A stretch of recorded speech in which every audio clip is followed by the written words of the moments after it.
Hey, what's up, Capers? Cape Seat Free here. Hey, Capers. Capers. Martin, the Thought Junkie here. Next to me, I have... Chad, the resident movie nerd. Oh, Chris, this film school dropout. Ryan, the collector. Chris, that was the first time you actually said your name with authority. Without a question mark. You didn't say before, which I really appreciate. I actually almost said that. I had to think about it for a second. It actually slipped out very fast. Good. Don't think about things. I was like, oh, wait, what am I name? I wouldn't say slipped out very fast too often. So, Capers, this is some exciting stuff. If you listened to the last episode, we teased a new location at the end. And, Chad, where are we? And now we are in beautiful downtown Burbank, as they would say on the old Johnny Carson Tonight Show. And we're actually not in downtown Burbank. No, we're not. We're close. About 5 minutes away. We're a lot closer than we were before. But where we actually are is Black Cat Comics on Magnolia Boulevard, and this is it's a pretty special thing.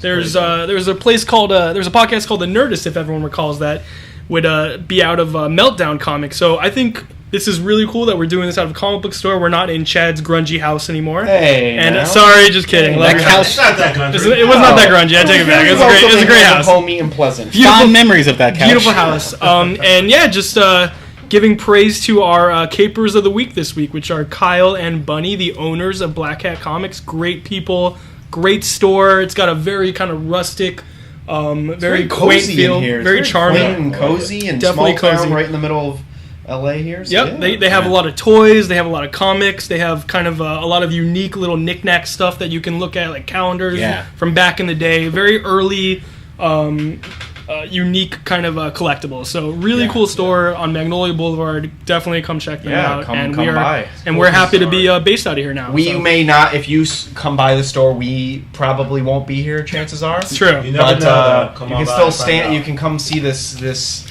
hallowed ground, this space where Cape Seat Free is now. You might find a sticker. You might find a sticker here now and then, though. So look out for that. Get your merch. Get your merch in the future. Maybe. Yes, not yet, but you never know. T-shirts, hats, wristbands. We'll have it all eventually. Nunchucks. Find out. But anyway, hey, you know what to do. You can tell I like beer, and this here I have the beer of the week. Yes, you do. What is that? It's actually a 21st Amendment brewery.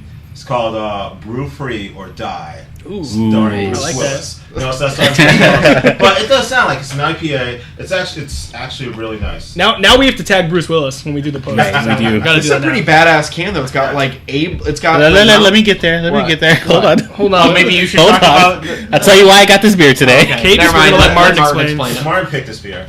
So this beer, I saw it and it has the founding fathers on it, Mount Rushmore, and which makes sense because the movie we were doing today. Who wants to tell him? It is Superman from 1978, directed by Richard Donner. Yeah. Superman. Yeah. Kind of the movie that started it all, in my opinion. Oh yeah. The founding fathers of this craze that we're going through now, I think. So. Yep. It's a good call. Yeah. First big popular successful superhero movie. Yeah. Good job, Warner Brothers. But I was going to describe the can. It's got Do it. Abraham Lincoln with a fistful of hops, and all the other guys on the Mount Rushmore are. Teddy Roosevelt's enjoying it. But I thought that was Gary Oldman for a second. Gary Oldman's not on Mount Rushmore. But George Washington and Thomas Jefferson they don't look as amused. They don't. They look surprised. They with do. Lincoln's antics. I'm just saying. He's popping hops in this thing. Yeah, but it's a great can. Great design. Very tasty beer. Yeah. I'm enjoying it. Yeah, it's Chris, a really cool can. Chris, what would you say the beer tastes like? Oh, actually, it's very smooth. No, it's He's taking a sip. He's taking a sip right now. I'm waiting in anticipation. No, so actually, it's lighter for an IPA. Interesting. I think it is. It's actually actually lighter. It's nice. It does look pretty light. It has a little bit of a hoppy taste, but not that much. Like I don't really like hoppy beers either, but Chris just doesn't like beer, period. No, unless I don't like it's superhero beers that themed. Martin picks, apparently, except the superhero theme ones. No, I love everyone. I loved everyone Martin. See, Capers, we allow Chris to drink the beer even though he doesn't like it, according to Martin. No, you know what? I love being According to the surprised by thought junkie. Martin. He always puts some thought, as he The makes thought sense junkie. because he's a thought junkie, into the beer and ties it into what we're watching, and I'm always surprised. And every time we do this, I think I've had a new beer that I've not tried before, so I appreciate it, Martin. Good. It's kind of crazy that we're always surprised by Martin, so I don't know what that means. So I raise my beer to the Thought Junkie and to Black Cat Comics. Black Cat Comics. Yeah, Black Cat. Thank you. Thank you for so having much. us. So, We're excited for this. Collector, what did you bring for us this week? Okay, well, I should preface really quick before I go into what I'm showing that Superman's my guy. I mean, he is my hero of all heroes for multiple reasons, but when I was just growing up as a kid, he was the superhero that I just looked up to the most and just admired. So you and Jerry Seinfeld. Me and Jerry Seinfeld. Okay. Apparently. Good to know. We're both Jews, so there you go. Don't say that word. I don't like it. Oh, sorry. I can't acknowledge that I'm Jewish. My bad. You have a Superman Jewish. shirt on? Jewish. The collector's wearing a Superman shirt. I am wearing a Superman shirt. So anyway, so growing up, as I got older and understood, what key books were, and I began to understand what key books for Superman were, it was always a dream of mine to own some of his first appearances or early, key issues. So what I bring to you today is essentially what I could only have dreamed of growing up. So Action Comics number 1. So the first thing we're going to go into is I don't know, actually. this is my original copy of Superman number 1. So my God. what you're actually looking at, it's graded. It's graded by CGC. It was given a CGC NG no grade, cream to off-white pages. This is actually not the original cover, unfortunately. This is a reprint cover. Everything on the inside, all of the interior pages are all real. So that is what that is. It's called a coverless comic, essentially. Ooh. And someone just happened to put a reprint cover with it. What year is it? Oh, never mind. It says right on here, 1939. Yep. Summer of 1939. Now, he originally debuted in, June 1938? June 1938 with his first Action appearance, Comics correct. number 1, which you own. I'll get into that. Sorry. Yeah, sorry, you're leading into it too ahead, quick. sorry. Yeah, you are. So I believe it was Action Comics 13, which there was an ad in that for Superman 1 was the last time that there was an Action Comics before Superman 1 came out. So by issue 14, this had already come out, Superman number 1. And it's an iconic, cover. It's Superman looking down on Metropolis, as their protector. It's a very special book. And even though I almost would prefer not to have the reprint cover on there, because the splash page is actually a really cool page for Superman 1, it still is kind of cool just because you get an idea of what it would look like. So, second thing I'm going to show, which I may have showed, but I'm not sure, this is my single graded page of Action Comics number 1. Yes. So this is the book that started it all. This is Action Comics number 1, first appearance of Superman, first appearance of Lois Lane, and the first appearance of a character that most people don't think about too often, which is Zatara, who was the essentially the warlock, the magician, whatever you want to call him. His daughter Zatanna has become much more popular, I'd say, over the years. But this is this is an actual page from Action Comics 1. It's from what's called the Tex Thompson storyline, which is the last story in the book. Because in the original Action Comics, it was multiple stories. Superman was only one story in the comics. So if you have a page from the Superman story, it's probably worth that sells anywhere for about 15 to 30 grand. Ooh. This I paid $3,600 for, and I was happy to get it for that. That was actually a good price. This is like owning, if somebody chipped off a piece of the Holy Grail or the Ark of the Covenant. I can own a little tiny piece. It's like that's that's really about cool. As far as you're gonna get. The last coverless complete copy, like my Superman 1 of this, sold for about 90 grand. So. It's a dream book for me to get complete. So you'll hold on to this for just sentimental reasons. The only reason I would sell this would be to upgrade to a copy that I could maybe get some or if you fall behind on your bills. Exactly, that too.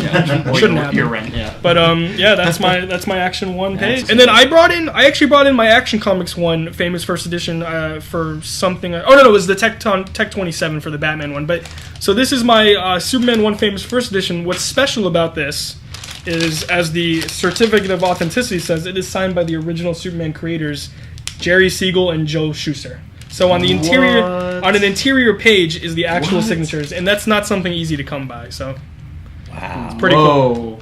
So it's if you open one page, and they've both passed away at this point. They are long passed away, unfortunately. So you can't get another signature with them. No, you cannot get signatures with them. The occasional comic pops up on the open market where someone opens the front cover to a Superman book and finds that Siegel or Shuster signed it, but you rarely find both Siegel and Schuster on a signature. How much is this worth? Not actually that much. I only paid about $600 for it, and I was even happy with to both do it. of their signatures. Yeah, even both because it's a famous first edition. If it was like a comic book, it'd be worth a lot more. But these just don't go for that much. What year was this released? This came out in '74. It was actually the first reprint ever of the original Golden Age books, and then. As I explained with the Tech 27 one, a larger size. Exactly. A lot of people back in the day when these first came out would actually try to scam people, and if you open the flap, it looks like the original book, but just much larger. So just interesting. Right here from, you said 1974, proclaimed on the front is the 10-cent comic valued today at $3,000. Yeah. So the value went up that much, even though this is 74. This is 4 years before the movie we're about to watch. That's correct. I mean, I know he had, there were serials and Yep. TV serial shows and things in the 50s, but was Superman still had gotten that popular by the 70s? $3,000 in 1974? I mean, you got to remember, it was an ongoing issue since '38, so I'd say even by the... And he fought the Nazis in the early issues. He became very popular. Just like Captain America, he was a huge propaganda usage for fighting the Nazis and the Italians and the Axis powers in World War II, so he was already popular. Granted, sales did start to diminish in the 60s, I want to say, and Silver Age Superman issues were definitely in decline, as I recall, but then they were revamped by the great Neil Adams in the early 70s, so... Okay, so people have been on the lookout for these original comics, not just Superman, but all the other ones, probably since the 70s. Would you say, the collecting started? Like we've talked about before, though, different characters take off at different times, maybe depending on... By late 60s, early 70s, that is when I think the true collectors started to really come to arise. I see. Where it was more about, and that was with a lot of Marvel books, it was about holding on to them, buying multiple issues, taking better care of them. So, but chances are all these kids who were kids at the time in the 30s, 40s, who had these, their childhood bedrooms had long since been cleaned out. Oh, yeah. Well, there's only about 60 or 70 graded issues of Action 1, and you don't see a raw book come to the open market at all really that often. That's crazy. And there's only known to be about 150, 200 maybe total in existence. In Superman 1, similarly, not that many. Golden Age keys, they're just kids, they read them, they messed with them, they threw them out.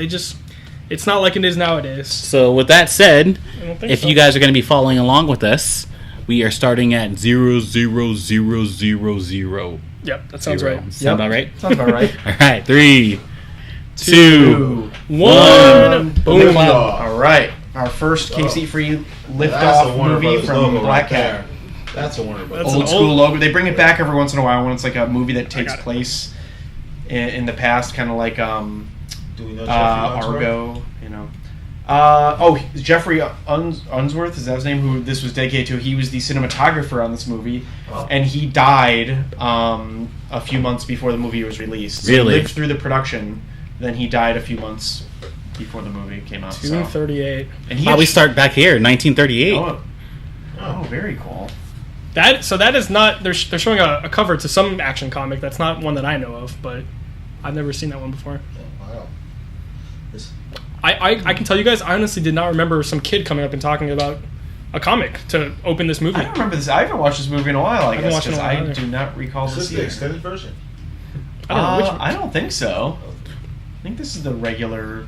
There's two versions of Superman 2, right? Not this. No, not this. different. No, this is the original one. This is the only one there is. But there is an extended version of this one. You sure we're watching the right movie? I'm pretty sure. Well, we'll watch it. No, this is definitely the first one. It's not 2.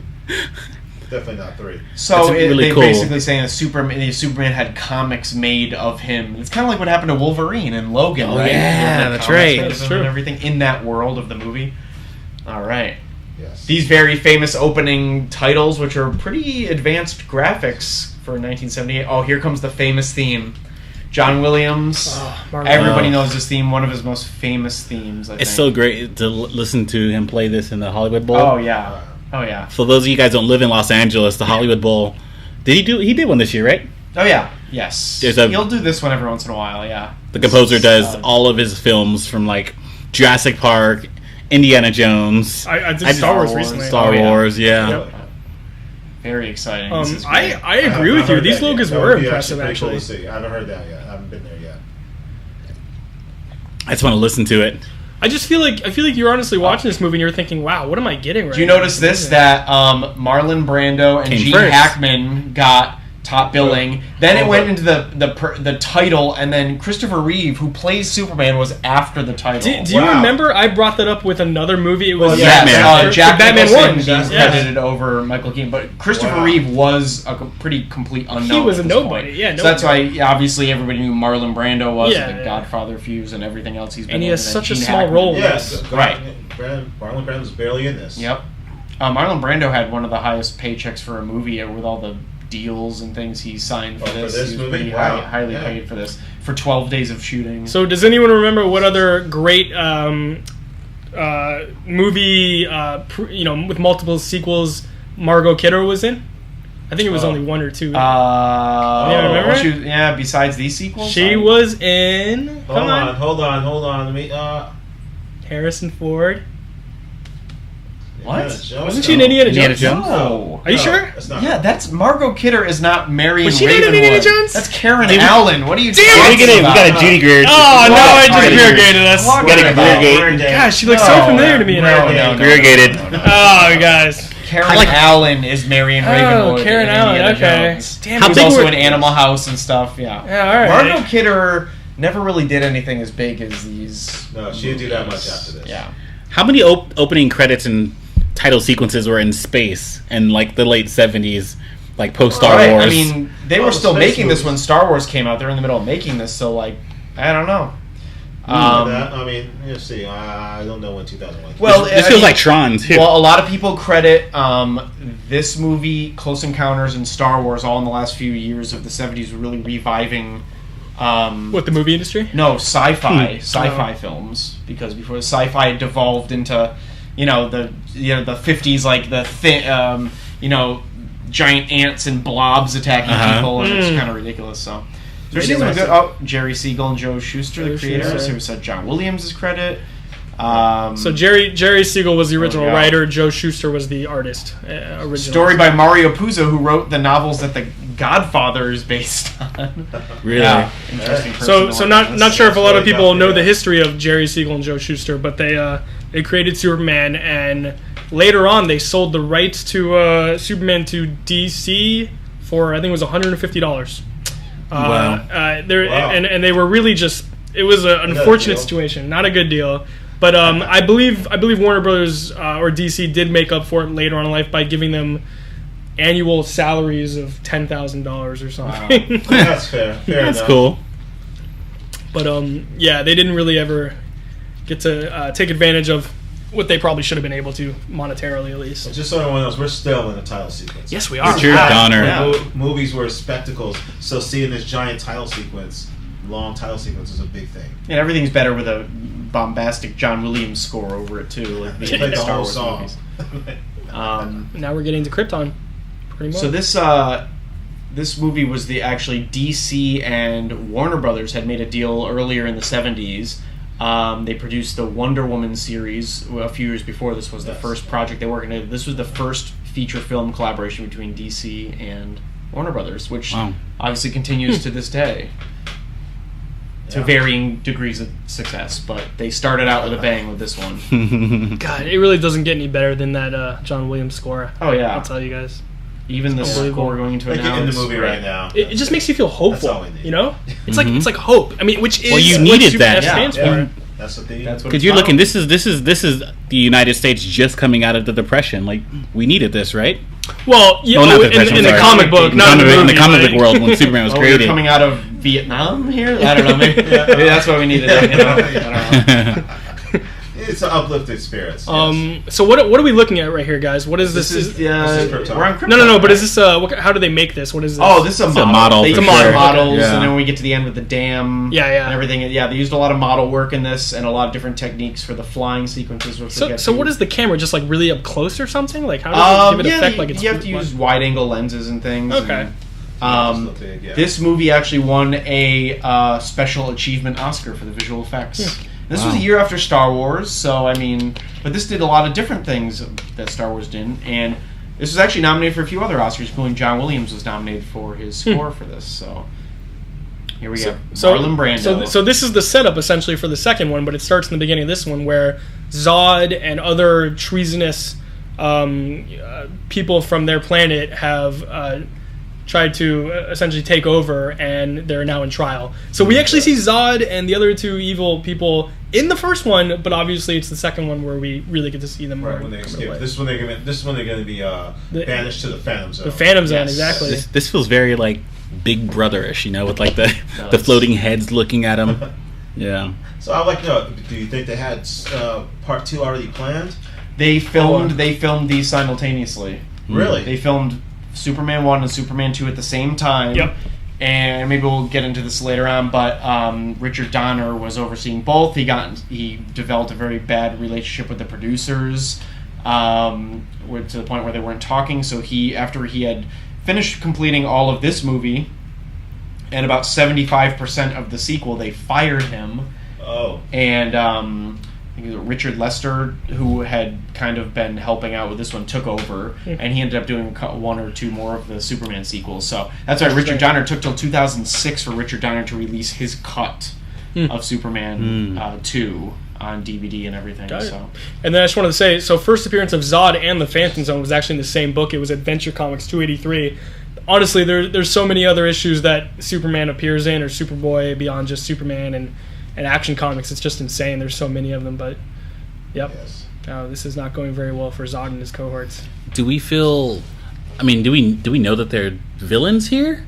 Oh, I mean, they don't feel like villains. Well, they're being judged, yes. right? Yeah, They're being sentenced. They're being sentenced. Right. And I mean, I feel empathy for them at the moment. Yeah, a little bit. Well, I guess we don't really know who we're looking at the moment, so it's tough to say Yeah. for sure. So I can kind of see where you're coming from. Who plays Zod? Terry? Is that his name? Terrence Stamp. Stamp, yes. Such a great actor. He's been in a lot of different things. He's so awesome. He's still around. But they considered a lot of directors for this movie. They asked Steven Spielberg to direct this. Wow. George Lucas. Kevin Smith? No, not Kevin. Kevin Smith was probably just a little kid at this point. I don't even know if he was alive in this movie. Probably. But. A lot of William Friedkin. There was a lot of different options, but it ended up being Richard Donner, who is best known for doing. Besides this, he did The Omen. Went on to do the Lethal Weapon movies, The Goonies, all sorts of great stuff. So the backstory behind Zod and the reason essentially of what he did and the reason he was treasonous is. He disagreed with what Zor-El, it was Kal-el's father. I think it was Zor-El, but what Kal-el's father was saying, which is trying to save the planet because it's going to come to doom pretty soon. It's going to have an implosion. There's going to be a massive, natural disaster. He wanted to take control and take a bunch of people with him to another planet, maybe to save them, but he did it by means of taking over forcefully, and Zor-El just wanted to do something to save the day. So. Some people would consider that heroism. Yes. Yeah. This is one of those times where he thinks he's being a good guy. He's being a freedom fighter by trying to take over a corrupt government, or what he sees as a corrupt government. Yeah. And trying to save his world, but he got caught, and it's called mutiny. Yep. The visual effects are actually still really good in this. It's pre-CGI, so it's a lot of actual optical matting effects, things like that. But miniatures, camera, still pretty well done. Yeah, that was cool. It was really cool. Yeah, better than they're in the little square floating to the Phantom Zone. I've seen '90s films that look worse than this. I know. That's why they got them. I think it depends who's making them. Well, the cinematographer for this too had shot 2001: A Space Odyssey, so probably used to working. So he knew what he was doing. Effects. Yeah, and this was actually. At the time this was made, this was I believe this is the most expensive movie ever made at the time. Wow.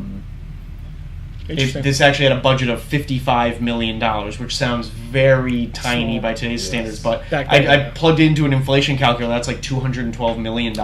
Big budget movie. Wow. So, but this ended up grossing over $300 million worldwide, which was huge. It was at the time it was the 6th highest grossing movie of all time. It was second in 1978 actually behind Grease, and it became Warner Brothers' all-time highest grossing movie at the time when this came out. So it was a big deal in December '78 when it came out. So all the people on Krypton, they're pretty much normal. They're humans, and the reason for that is because they have a red sun, and that affects their biology and their cells in a way where, even though on their planet, I think the way the gravity is, they are like normal humans. But when Superman, when he comes to Earth, Clark Kent, of course, he has crazy powers because it's a different sun, and he eats up the radiation differently. So.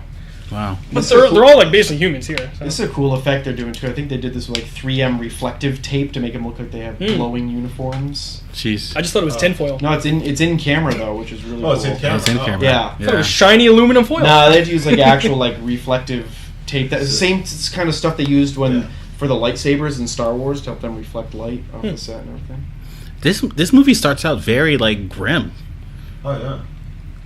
I'm very interested to see Superman, because they always talk about one of the reasons why our Superman was hated is because he was so like mean, not necessarily mean, but he didn't smile, he wasn't happy. So I'm very interested to see the juxtaposition between this opening and then the Superman that we see, like that happy-go-lucky guy that we always want. This movie has a great sense of fun to it. I think once he gets to Earth and everything, and I mean, when they were originally developing this movie, they were developing it to be very campy. At one point, Clark Kent was going to run into like Kojak, who was the big famous TV detective at the time, or something. Oh, I'm happy they didn't do that. Or was it I think it was Kojak, yeah. And Richard Donner was like, no, and they rewrote the whole thing to. But I think they found a good balance rather than like we've talked about this before the superhero stuff was kind of campy, all the Batman and Superman stuff on TV from the 60s. But this is very serious. They made this very real world, and but it still has a great sense of fun. But you still can kind of take it seriously, so it's good. So they're setting the real stakes for the world and stuff right now. Yeah. I believe, this is my assumption, is that they started making a lot of these campy because they came from comic books. Right, exactly. At the time, exactly. These are the only movies, these are like the first movies that are coming from comic books, in like the TV shows with the Batman stuff. Well, right. Well, so and a lot of those early assumption. comics were kind of campy, to be honest. Yeah. To an extent, the way they were written, they were a little exactly. goofy. I mean, at this point, are comic books still the demographic is still children here? Like, it just seems once they start going campy. Like I feel like the newer Batmans that we see, they want to sell toys. Like Nolan's universe, there is no toys. Yeah. Well, but they weren't focused on selling toys. Right. Yeah. Yeah. So Siegel and Shuster, they created Superman because essentially they were two Jewish migrants, and they were tired of the Nazis bullying, obviously everybody who wasn't an Aryan, of the Aryan race, but they were tired of being bullied themselves as well. They were bullied a lot growing up. So Superman became their hero to fight for them, to fight for people that needed help. And that's really how he took on the mantle of doing that. He's the and if you think about it, he's an alien. He's not from here, He means so much. Mm-hmm. He represents everything that's good in society. So it's a pretty cool thing. I think it was Marlon Brando's idea to have the S on the chest kind of represent their family. That's why you saw the previous scene with all the other people from Krypton. They all have different ones, kind of different. Every house is a different. House is a different kind of symbol. So I mean, that's the lore they have now. Right. I think they incorporated it. I think they incorporated. I think Marlon Brando's idea, and then they ended up incorporating into the comics afterwards because it was such an accepted thing. Because this movie was so big, and speaking of Marlon Brando too, there's Marlon Brando kind of reputation of being strange and difficult, and I guess it was no exception in this movie. He refused to learn his lines because he thought it'd be more natural if the camera captured him saying for the first time. So, like in this scene where he's picking up the baby, they actually had to. Well, maybe the baby's actually not wearing a diaper now, but there's a scene where he's putting it into the pod, and I think he's actually like reading the lines which are like written on the baby's diapers. He had to have cue cards. Marlon Brando was a little bit of a prima donna. He was a little nuts, I think. Yeah. But, that there's baby Superman. Yes, it is. That is Kal-el. That is young. Do we get a baby Superman penis? This movie was filmed on stages in England, Pinewood and Shepperton. But they also, once he gets to Smallville, that was all in Canada. I think Alberta area, and then they also did on location stuff in New York. So this movie was filming, and they were filming, like I said, the sequel simultaneously. So Richard Donner had like 9, 10, or 11 units filming simultaneously in like 3 different countries. It sounds like a freaking, like a modern blockbuster like Game of Thrones or something. But that was kind of unheard of back in the 70s to do stuff on that scale. I didn't know we spent this much time on Krypton. Oh yeah, we're looking like we're about 14. It's a long movie. Just saying that. 143 minutes, people. 2 hours and 23 minutes. It is not a short. I know. I thought we were gonna watch a movie from the 70s. I was like, oh great, it'll be like an hour 35 or something. All of them are that long, pretty much, except for the fourth one, which is 90 minutes. But they're all long. Yeah. I have to admit, I've never seen any of the sequels, but I've seen the Donner cut of Superman 2, but none of the others. So we'll probably get to all those. Three and 4 actually do get campy a little bit, but they're still funny. Yeah. They're good for the most. I like how we set up his colors here. That blanket that he's wearing is in Superman's colors Yep, that we red see, and the blue, and a little bit of yellow. Yeah, and a little bit of yellow, which has nothing to do with Superman, but that's fine. I thought at one point. I'm sorry. You're right. I'm looking like at on your shirt. On my shirt. Yes, there's a little bit of yellow. I take that back. All right, so Krypton, they're about to crash into the sun or something. So hey, green. No, it's not green liquid. It's green kryptonite. We're saying there's something green. Okay, there's something green in every superhero movie. Well, there's something green in like every movie. Do you know? Well, something of significance, some substance of significance that's green. So far, we've noticed that trend. Wow, what is he doing here? I haven't seen this in so long. Yes, it's been a while. This is all new to me. He has a baby surrounded by a whole bunch of crystals that at any point could just fly right in there and stab that baby. It's true, but always there. Back then they didn't have the same safety protocols for infants that they do now. So that'd be like plexiglass over him just in case nowadays. Now, a lot of the footage that they actually shot for Superman 2, which ended up not being used, of Marlon Brando, ended up, Bryan Singer ended up using a lot of that in Superman Returns in 2006. Right. Yep. Oh, wow. Was that 2006? Wow. Was it 2004? Uh-huh. 2006, yeah. Yeah. And now Krypton is not looking good. No. This definitely feels... This was like a sci-fi film. It is. I mean, it basically is. He's an alien. If you think about it, this is like... any of the comic things where it involves like extraterrestrials kind of is sci-fi. It involves stuff like that. So I see it. Yeah. You gotta wonder what all the other Kryptons are thinking right now. Like, shit, man, he was right. He was right, baby. Yeah, one pod. That's baby-sized pod. That's all. Why didn't they make human-sized pods while they were at it? Yeah. Just saying. Wouldn't that make sense? This is a futuristic technology. The thing is, the rest of the world didn't believe. That's the thing. The rest of the world didn't believe that this was happening until it was too late. These miniatures are amazing. Right. I mean, I would have made one big enough for my family. Right. Exactly. That's what I would think. I mean, who's going to take care of that baby? We're going to fire him off to Earth, and someone will take care of him because Earthlings are great. I always thought this was... I watched this movie a lot when I was a kid, and I always it's so tragic. It's so sad when you think about it. They just send their baby off. Well, they know they're sending him to Earth, right? They program. They do. They know they're sending him to Earth. They know he's going. They know where he's going. Well, but it's just like that's the whole planet dies. That's where we get the whole monologue from his father about you're going there because I think he's going to kind of give the viewer the reason of why he sent them there, and just that it's going to make him strong and enrich his cell count and everything. His cells. Yeah. Now, how do you know how far into the comics before you got this full Superman backstory? In his first appearance, did you know he was from a alien planet and all this, or did that come in a little bit later on? So I believe Superman 1 is his first true origin, but I think you do get some... So in Action Comics #1, you learn about his powers. You learn like what... But in Superman... So that's important to establish. In Action 1, you get kind of a backstory on his powers. In Superman 1, that's where you get his... So I actually own the comic that is his first origin. Superman 1, yep.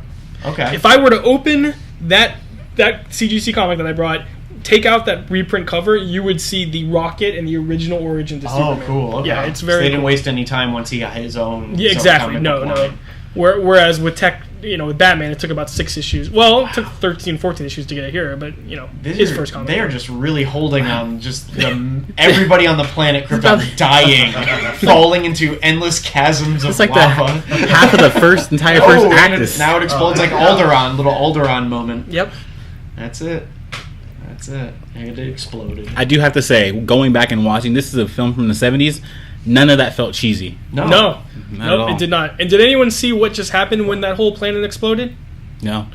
A lot of kryptonite was thrust into the universe. So that was. I don't think a lot of people might have thought about that, but that was an important element not foreshadowing, but just to what happens obviously later in this movie with Lex Luthor and what he's able to do. But because it had to come from somewhere. So. Right. This could be where all the kryptonite came from. The meteorites, pretty much. Yep. It's like Superman. Little Clark Kal-el is floating this little pod in space and they're showing the baby. It reminds me of the end of 2001 where it ends with the star child like floating above Earth. It's you could tie those movies together. Yeah, that's cool. I mean, he don't got no food in there or nothing, but right? He don't need no food. No food, no water, just the rest of the space. But hey, space dust. They probably packed him something in little there. Lunchables. Maybe it's like maybe he's got like an umbilical cord. He's growing up. I don't know. Yeah, now he's still spinning around. He's flying through space. He has grown hair. He's growing up a little bit. Wow, he's growing up in the pod? Toddler. He's dang near 4 years What's it been, 3 days? He's already an adult? Well, no, it's just time passing. We just got to get there quick. He probably used to travel for like years. You know, it's interesting, like you guys are talking about... You guys are talking about how there are no, like not human pods, but like no pods for adults, right? And think about all the movies that you see where, you know, you go back and you have to kind of manipulate the child mind in order to create some type of a change because the adult mind has already been corrupted. Yes. The adult mind doesn't know how to take change very well. So that makes sense. I don't handle change very well. So it's very... I see that because the thing is, if you realize the size, when he put that baby in the pod, that was a really small pod. This baby's a toddler now. His head should be bumping into those crystals and stuff. But, you know, as a child watching this in amazement, you're not thinking about that. Yeah. Oh, now we see the Kents. Yep. And they're about to witness, the pod crashing into Earth. Smallville. What state is Smallville supposed to be Kentucky, isn't it? No. Kansas. It's in Kansas. Oh, that's right. This is Ma and Pa Kent. I don't believe Thomas and Martha. But let's not have another mix-up like we did at the beginning of Batman. We know who these people are. These are not just random tourists. They were originally just Ma and Pa Kent before they actually got names. My friend Steven this morning, he sent me a text, a smiley face with a heart with our Batman image. Yeah. He's like, I just listened to it. He's like, I was dying because you guys thought it was the Kent. I was suspicious. You guys thought it was. So Jonathan and Martha Kent, their first appearance was also actually in Superman #1. So when we get his origin, that's where we get his story too. Oh, and here we have the naked kid. Oh, there it is. There is some Superman penis. Full frontal child nudity in this movie. Wow. Is this PG-13? They didn't have PG-13 at the time. PG-13 didn't exist for another 6 years. This is rated XXX. That's all I'm saying. That was wow. All right, we're about. That's the most scandalous child nudity I've seen in a movie since Baby Moana. I didn't see that movie. Yeah. Oh, okay. We're about to get our first true... We're adults. We don't watch the animated stuff. No, we don't. Yes, Moana is fantastic. Hey, I work in animated movies. We're about to get our first look at Superman's powers coming up soon. One of famous scenes when he picks up the car. I love this scene. Which is the very first Action Comics. He's picking up a car. Right? Yep. Not his baby, but yeah. No, but that's correct. Yeah, he does do that. Is that like his one trick that he goes around town just picking up cars? Just lift up cars. Hey, ladies. I'm Superman. I can lift up a car. Well, if anyone ever saw the movie Looper, there is kind of that funny element where all they can do, everyone gets superpowers, but all they can do is pick up a coin. Pick up a fucking coin and lift it in the air on top of their hand like 2 feet. No, like 3 inches. It's kind of funny if you think about it. What is that? That's called TK? TK, yeah. TK. Telekinesis. Yeah, I love Looper. Jonathan, he's only a baby, Ma's saying. This really looks like a 70s dad. You Yes. know what I mean? Like, these people look like they... He does. He's like the dad from, like, or 70s or 80s. Yeah, like in Back to the Future and, like, Happy Days. They all kind of... You're right. Wait till your father gets home. Cartoon. Oh, wow. Oh, here he is lifting up the truck. As a baby, and he saves Jonathan Kent's life. Just here comes the John Williams. The John Williams. Right, it sneaks up on you. It can go like. What, so you're telling me they weren't looking at that spaceship before this? No, they saw it, but now they're like. Now they put two and two together. Yeah, he's not.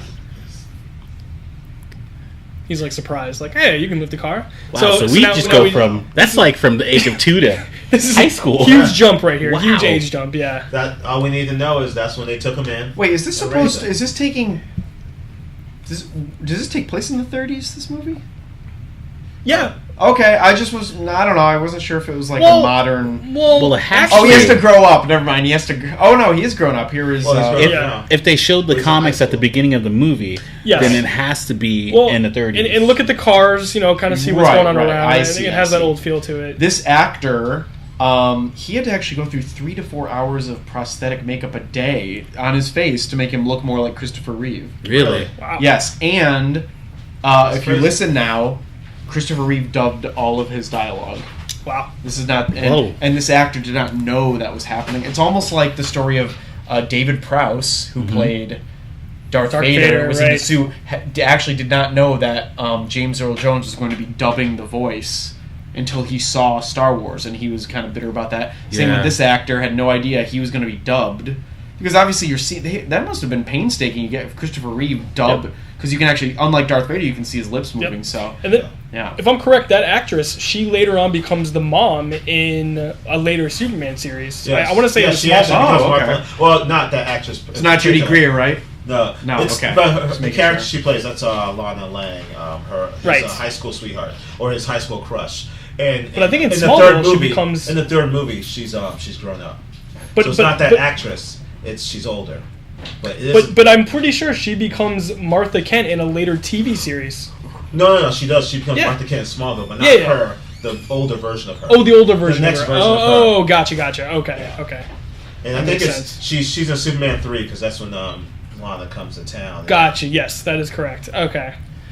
Oh, so now we get to see how he's faster than a locomotive. Yeah, this is a good scene. They're basically hitting on every single power origin. He can lift up a car. He's faster than a locomotive. This is a great practical effect. They had him hanging from wires, and they just kind of sped it up a little and had him go alongside the train. Now, this is supposed to be Lois Lane as the little girl on the train. Is this supposed to be? Really? I believe it is. Oh, I didn't know that. And the two, we just saw it very briefly, but her parents sitting next to her, that is a cameo from the actor and the actress who played Superman and Lois Lane in the 1948 film version of Superman, which was 30 years prior to this. God, that's their little cameo.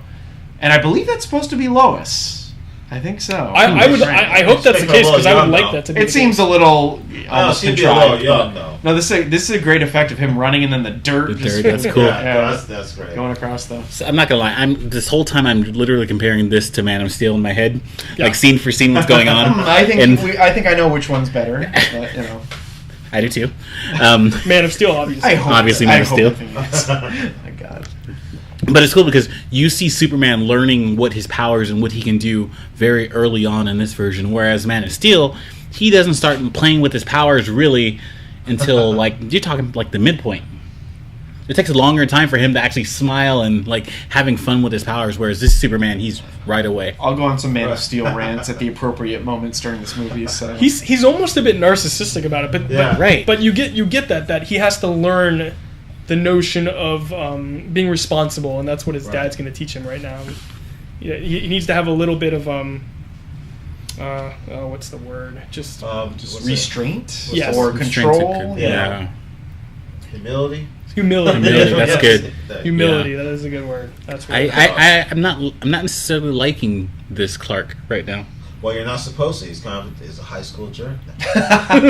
So is that the arc that we go through? We don't like him, then we like him at the end. Well, I mean, it's not you don't like him. You're supposed to feel pity for him, but then he's kind of cocky a little bit. Yeah, interesting. But the thing is, I watch the Smallville series, and I mean, it's a real longer version of it. But it's him. Right. He becomes like He becomes a high school student, and he has his powers, but he wants to use them. He has to keep them secret, so he's conflicted as he grows up. Yeah, he kicked the football into the stratosphere earlier in the. That was a practical effect. They fired the football out of an air cannon. Oh, that's funny. Really? Wow. Of course they did. Well, you notice they do a close-up of him kicking the ball, and then when they cut to the wide shot, it's already in the air. Which, by the way, I find that hard to believe. I feel like if he really kicked the ball like he did, it should have just exploded. But especially if he was mad. That's a good point. I mean, if Benny the Jet Rodriguez can destroy a baseball, he can control it to the point where he can soften up the blow. Yeah. It's amazing how they can. There's certain parts of I think Western Canada that look you can make look like the Great Plains of the U.S. I don't know if anybody watched the show Hell on Wheels on AMC, which I loved. It took place in the Old West, the westward expansion of the railroad, and that was all filmed up in Western Canada as well. And really, never know the difference. Yeah. So he just killed his father. Oh no, this part was always really sad to me as a kid too. Oh no, because he has him run and he can't take his father. So sad. This is so sad. Oh my God, he's having the heart attack. And I will say he plays it off very well. Yeah. And then the wide shot of him falling down. And yeah, it's sad. Okay. And then they just realize. Guys, can I be honest? There's something that always makes me sad in movies. I get really sad watching old people pretend to die. Pretend to die, or like in the movie, like pretend to die. You know they're not that far off from it. Yeah, like it's just kind of sad to watch. Like you know that he's thinking like, man, I probably got like 10 years left. I hate seeing that. It just makes me sad. Okay, time for Man of Steel rant. This is we're going heads up, Chad. I'm just saying, going heads up. This is so tragic, and this always was very sad to me as a kid. Like watching this movie, it's very sad. It is very sad, and just the way they're shooting this, and it's like especially when you're this far out. Yeah, you know? Pulling way back. Do you mean how stupid they killed Kevin Costner? Well, hold on, I'm going to get to that. So in this, to me, it's like Superman is this all-powerful being, and he's set up that way. But what can he do to prevent his father from having a heart attack? There's literally no power, except, you realize he can turn back time by the end of this, but let's forget that. But with his super strength and his super speed, there was nothing he can do. And he was just like playfully racing his father at a normal person's speed. Correct. And it killed him, and it's very sad and tragic. So he has a lot of grief and exactly. I'm with Chad. Adds to his character. Yes, adds to his character on that. I'm with Chad. My problem with Man of Steel is that. Okay, I know what you're going to say, Martin, for the defense, and I get so Kevin Costner playing Pa Kent in that. Superman watches him get swept up by a tornado. Like, he could probably fly real quick, pull his father, and his father would be fine and could live for another 20 years or something. Yes. He can't stop a clogged artery in a heart, which makes sense, but a tornado, and I know what you're going to say, Martin, is the defense, like, okay, he thought it was more important to preserve his identity at that point. I'm sorry, you don't need to teach that lesson. I agree with you. I don't know. It's so much more tragic and adds to the character. It's so much sadder. Okay, hold on. Okay, let's hear it. I know what you're going to say, and I do see some of that perspective, but... Okay, I agree. This is actually the first time I've seen this. Really? This is fucking sad. Yeah, no, exactly. You can't tell me this is sadder than what happens. No. This is sadder than what happens. Yeah, not even close. But I still feel like the death in Man of Steel was very prevalent for the time. Like I told you before, like was there hurricanes a lot? No, and look at it from this point of view. Like this Superman has nothing to worry about with the government. The Man of Steel, once you're found out, you're now tested. So you're modern. You're tested on. You're considered an alien. Like you're in. So Papa Kent there was trying to save his son from being persecuted as someone who we're always talking about this fear thing, right? How often were we talking about every podcast? There's something related to fear. Okay, I do remember that was kind of a sad moment. Like, I think Kevin Costner does a really good job, like, telling him to stop. Yeah. And I remember that. Like, the whole idea of, I know that was, Kevin Costner's performance in that moment was really good. I just didn't agree with it. No, go ahead, Chris. The problem I have with this, because there was more ways he could have saved. He could have easily ran into the wind with him and blew away with him. And then, we survived. We landed a mile away. Like. Well, and hold on. I just want to point out the obvious. Come on. What I'm saying is like the compared to the death, I don't know about that was forced. Yeah, that death was forced just to for the sake of giving Kevin Costner. Or death was forced. Or he saved Costner's. No. Okay, how many witnesses? Just a cool scene. Just have a cool scene. There's like 10 people there. Lois Lane literally went back and talked to one person, another person. Lois Lane talked to 3 people, and she got back to Papa Kent. He could have saved his dad in front of the 10 or less people there, and then they could have done like Men in Blacked him or something like so they forget the whole fair point. There's not too many places to take that argument anymore. But what I don't get about that one is why didn't Kevin Costner just crawl, jump, do anything to get away? He wasn't that far from the under of the bridge. He could have just fucking. Because then he would have had a heart attack and died. Then we'd be back and exactly what we were. Yes, exactly. Right. Why did you go for that damn dog anyway? But Kevin Costner wanted to die. Yeah. Dogs are going back into the movie, one of our tangents, which there's nothing wrong with. They're great. So Clark just discovered kryptonite essentially, and he's discovering who he is now. Do we know that's a weakness of his yet? Or no, I don't. No, we don't. That's not kryptonite. That was actually a crystal. Was that just? It was just a crystal. Okay, so it was just a green crystal from his spaceship. It wasn't. We won't find out about kryptonite until later. Well, that's confusing because kryptonite also looks like a green crystal. It's true, it is, but I think some of the crystals are different colors sometimes. Okay, Ryan. Well, before we move on from the brand reference Cheerios. Yes, go ahead. We just saw Cheerios. What is that? Ryan works in branding, so. I work in branding, so I just saw brands. Cool story, bro. Okay, my question was, in the comics, what happens to Pa Kent? Is the heart attack? Yes. Okay. That's correct, yeah. Boom. That's Actually, right. In Smallville, that's what happens to him too. Yes, they deviate. He dies by a heart attack. They deviated from the origin in Man of Steel. This is correct.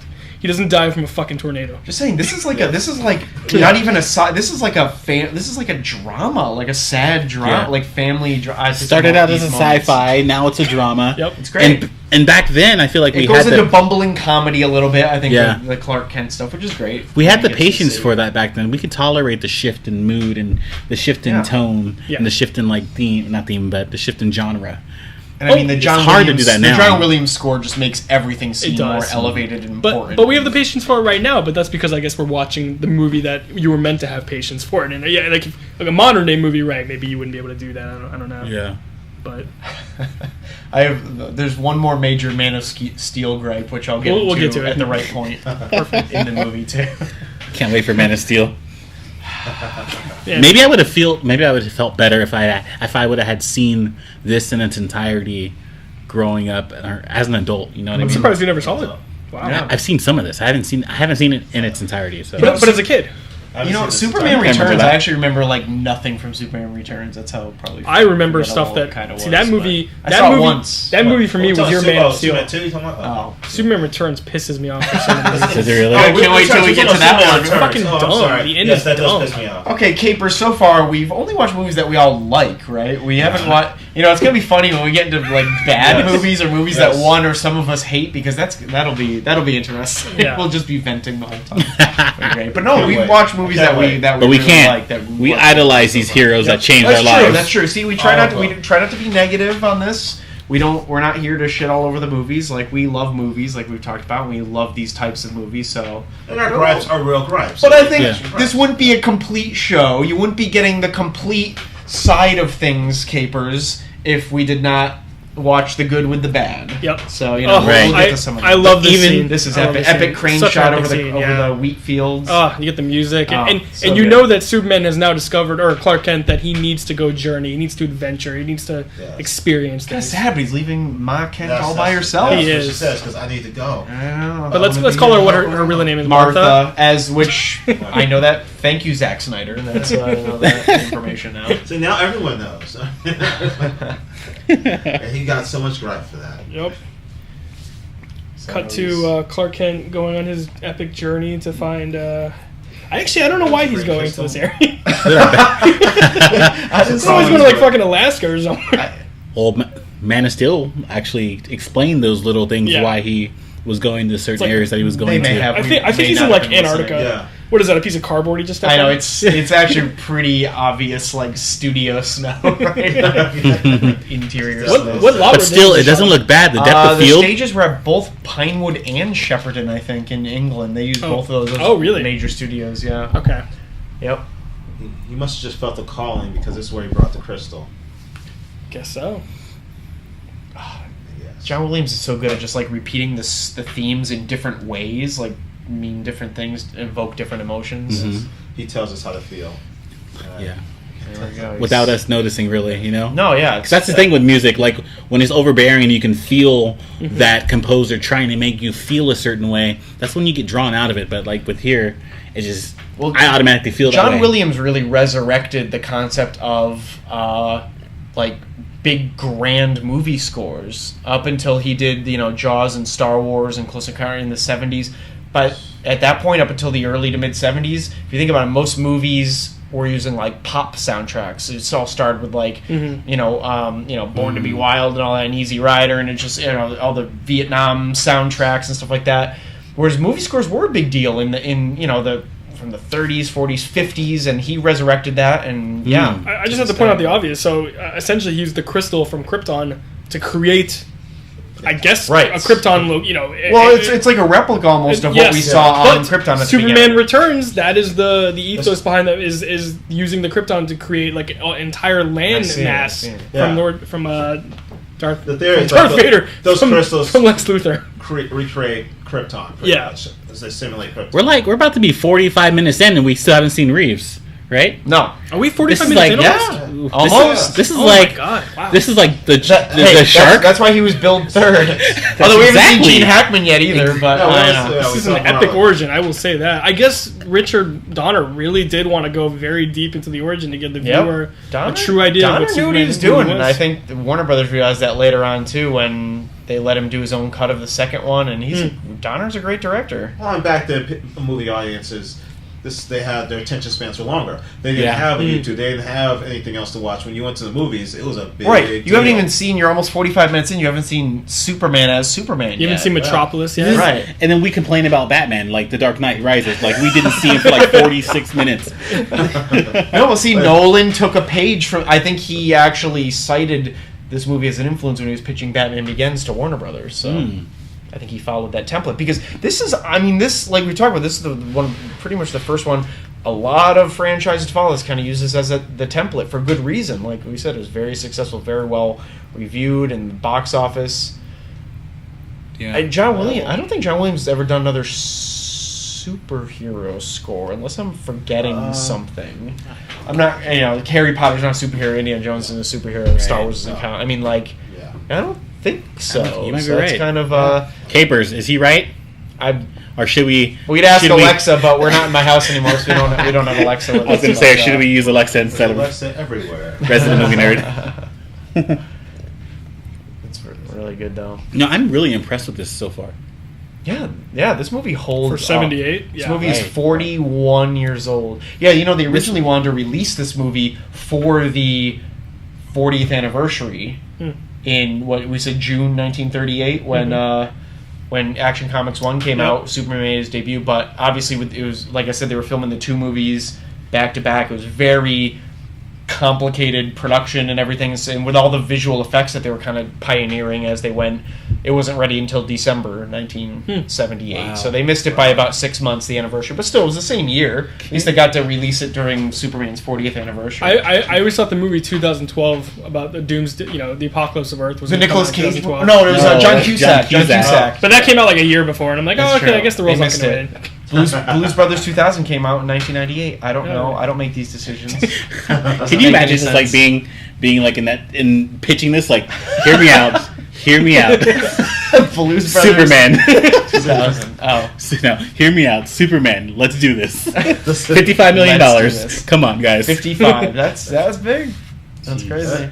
Oh my god. Here's my favorite scene. This is where we get the famous quote from Zor-El from Marlon Brando, where he says, "They can be a great." I think this is when we get it. Which was actually, which I remember from the teaser trailer for Superman Returns. Yeah. Oh no, was it Man of Steel? No, it was Superman Returns. It was Superman Returns. Superman Returns had a great trailer. Man of Steel had a great trailer. And I didn't like either. The trailers were way better for those movies for me than the actual movies. They can be a great people, Kal-el. They only need you to Superman show them Returns does get props for using the original John Williams theme. It's not Zor-El, it's Jor-El. My bad. Which is great. This is your favorite movie quote of all time. If you saw the collector's Instagram post. That's correct. Probably from like a month and a half ago. Yeah. This was his favorite movie quote. This is a very optimistic movie about the human race, and he can help them, and it's just a very, they can be a good people if they choose to be. They only need you to show them the light. It's a very optimistic movie. But you needed that optimism. Like I said, with Superman's character, you needed that optimism in the 30s. Right. This and superhero in the film 70s, coming out of the turbulent times of the late 60s, early 70s with, all the stuff that happened in 68, the assassinations, and then Vietnam and Nixon, and people were looking for better things too. That's true.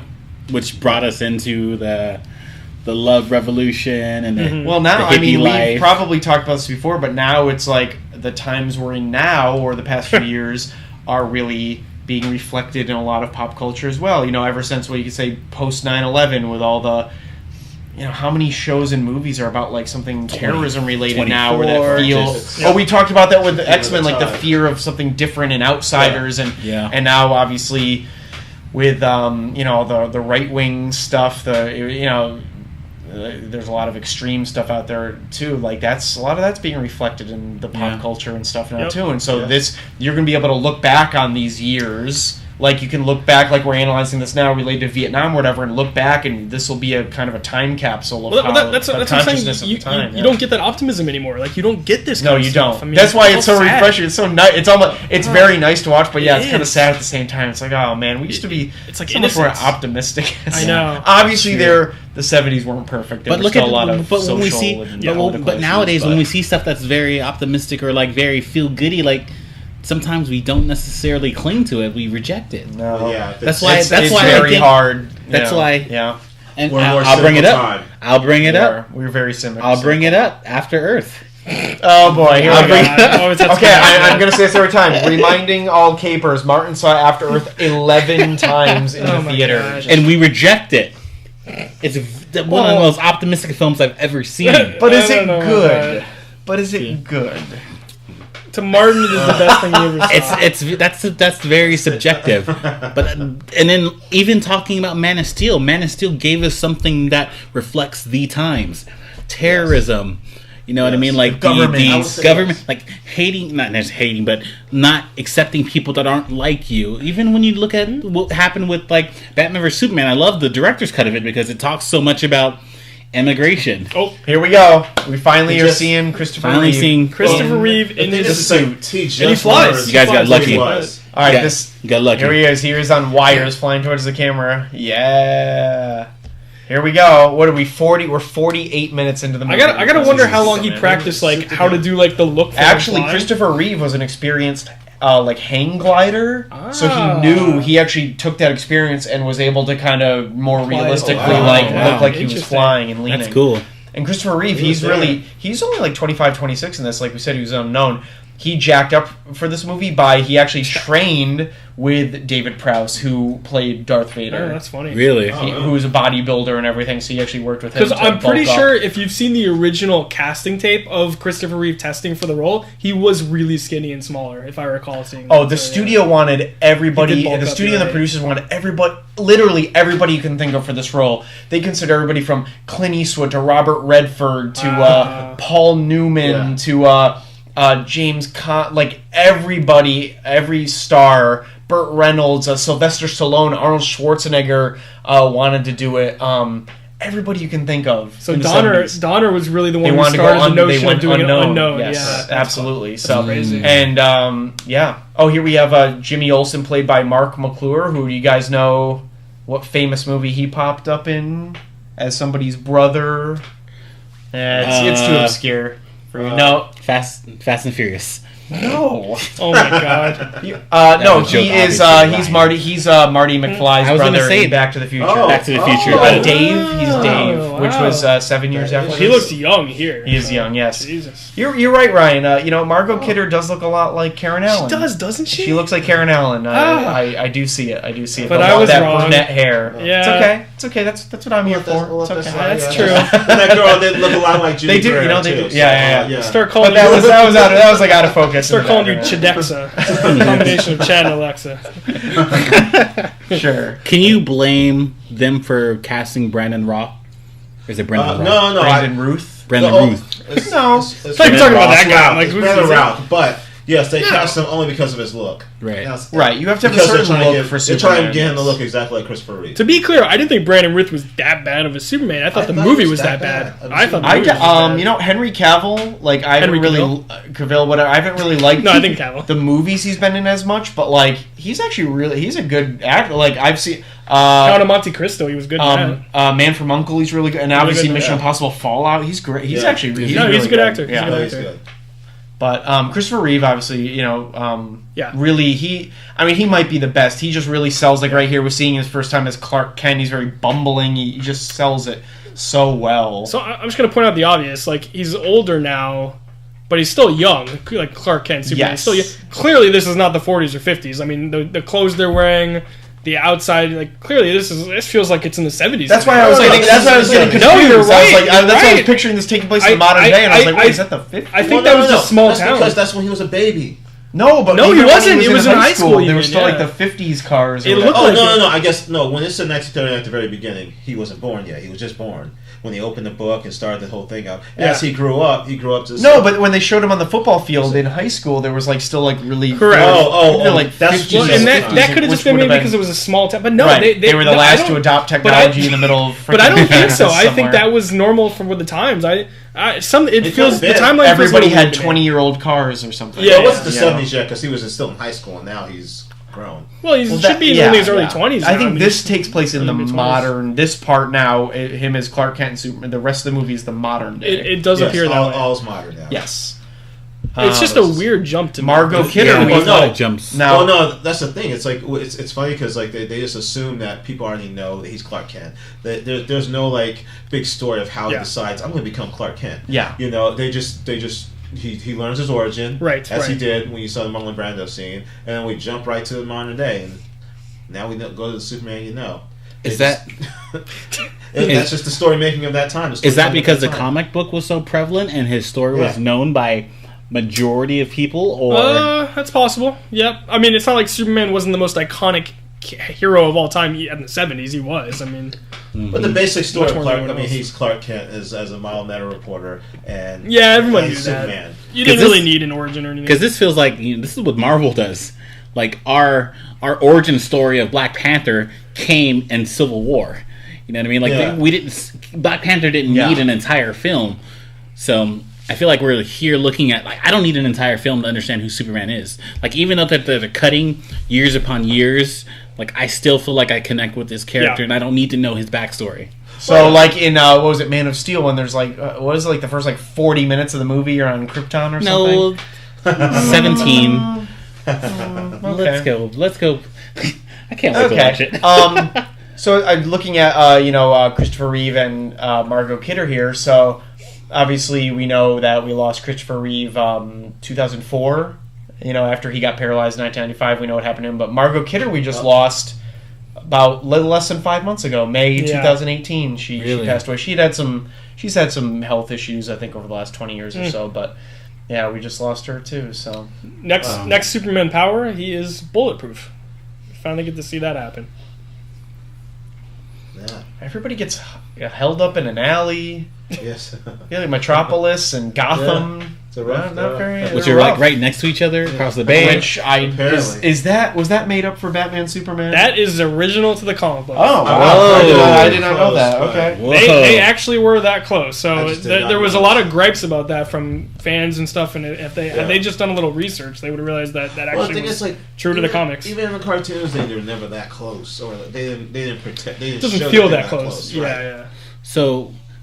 I'm just wondering when Marvel finally introduces mutants into their world, like, are we going to, he caught that bullet. Yeah. Catch a bullet. And they pretended to faint. Do you guys ever remember watching all the outtakes for Rush Hour where... Yes. I do. Jackie Chan or something's trying to say caught a bullet in the... And it's like 20 takes. Catch a bullet in the hand or catch a bullet. And it just rings a bell to me. So, Ryan, maybe... Is there going to be a huge uproar about how the mutants are introduced into Marvel? Well, no, I think we kind of brought this up when we actually did X-Men. Yeah, we just talked about this. And no, I honestly cannot even remotely begin to tell you how they're going to do it. I am just as interested as the next person, as the next comic book fan. Yeah. And I don't know. I don't know if it's going to be just a new X-Men movie, or maybe they'll segue some, Yeah, because we talked about this last time, how they could do it without screwing up everything's happening so far. Maybe...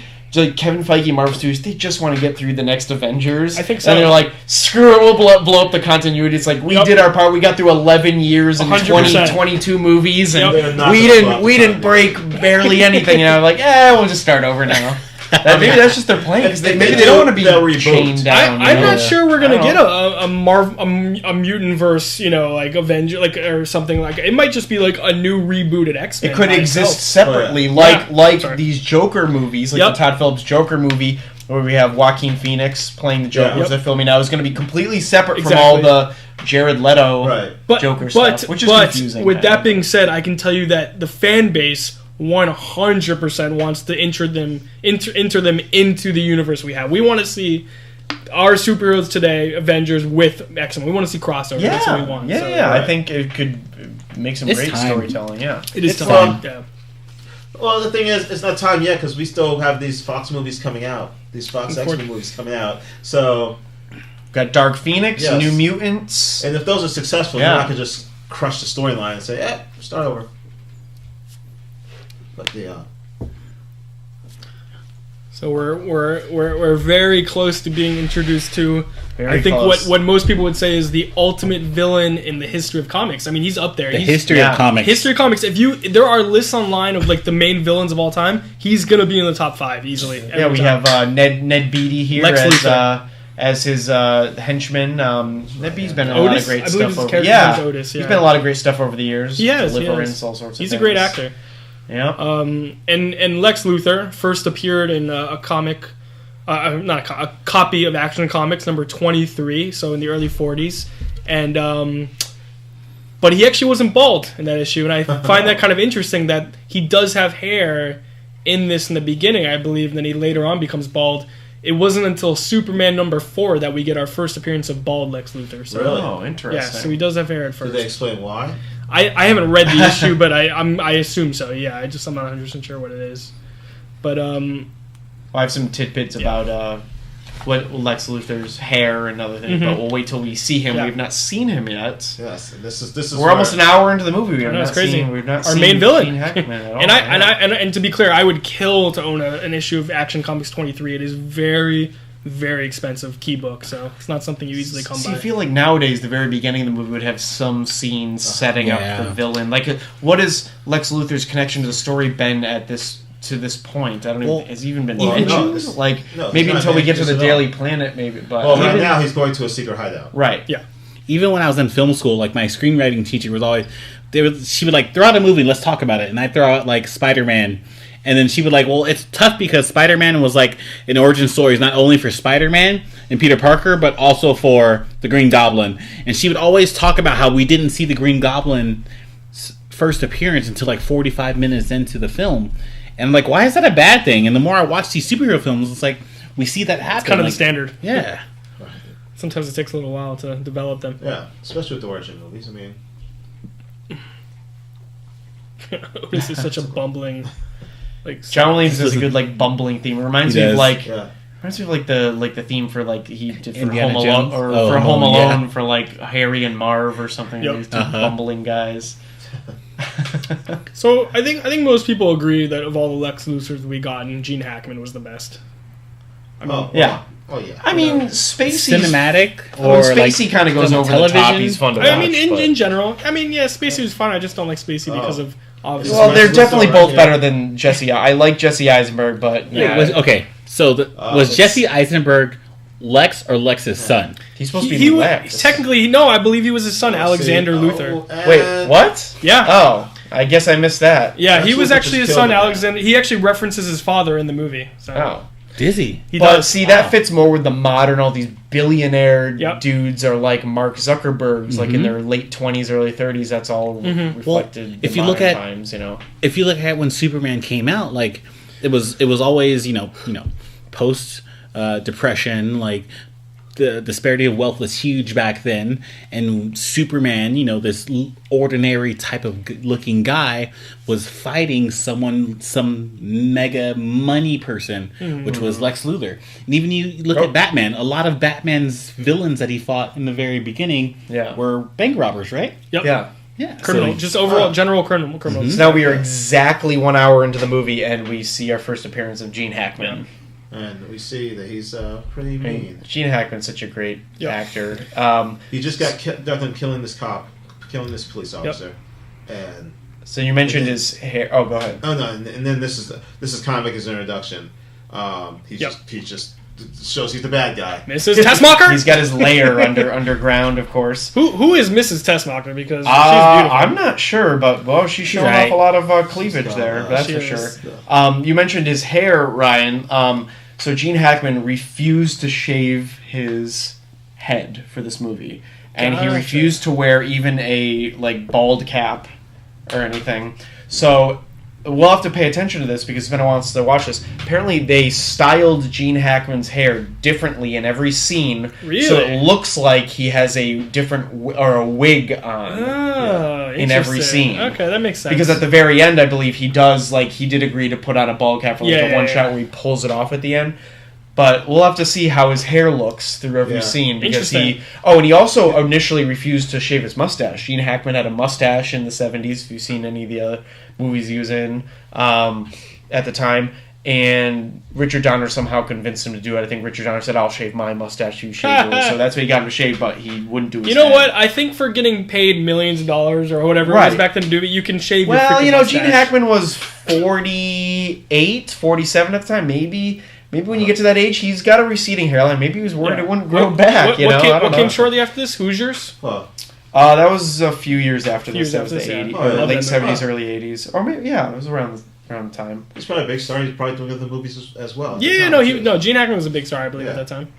And I just gotta say, what I think what most people love about Lex Luthor is he personifies the opposite of Superman, in the sense of you have the bronze versus the brains, which is something that I think is a great villain to have to go up against. I think most people think, you want to watch Superman fight Doomsday, you want to watch him fight someone with equal power, but no, some of the greatest villains in the history of comics have been brains against bronze. Yeah, that's a genius level intellect. That's a good point. Yeah, and David Dunn versus Mr. Glass. Well, it's kind of interesting too, because Batman is the hero and he's a billionaire, and here you have a villain who's basically a genius billionaire. Yep.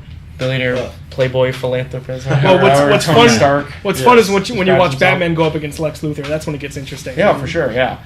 They initially offered it to Dustin Hoffman, I believe, first. Really? I could have seen that. And actually, I think I mentioned Paul Newman earlier. The producers offered Paul Newman they threw it out there to him. It's like, you can be Superman, you can be Lex Luthor, or you can be Jor-El, the father. Jor-El. And he just didn't do it. But they just wanted him in it so bad. Like I said, they were reaching out to every big star of the 70s. This isn't new. We always talk about this every podcast. I know, it's not new. I think the casting worked out perfectly, and Gene Hackman, of course, so fun to watch. And actually, he's still around. He's like about 88, but do you guys know what the last movie he appeared in? Which Gene? Yeah.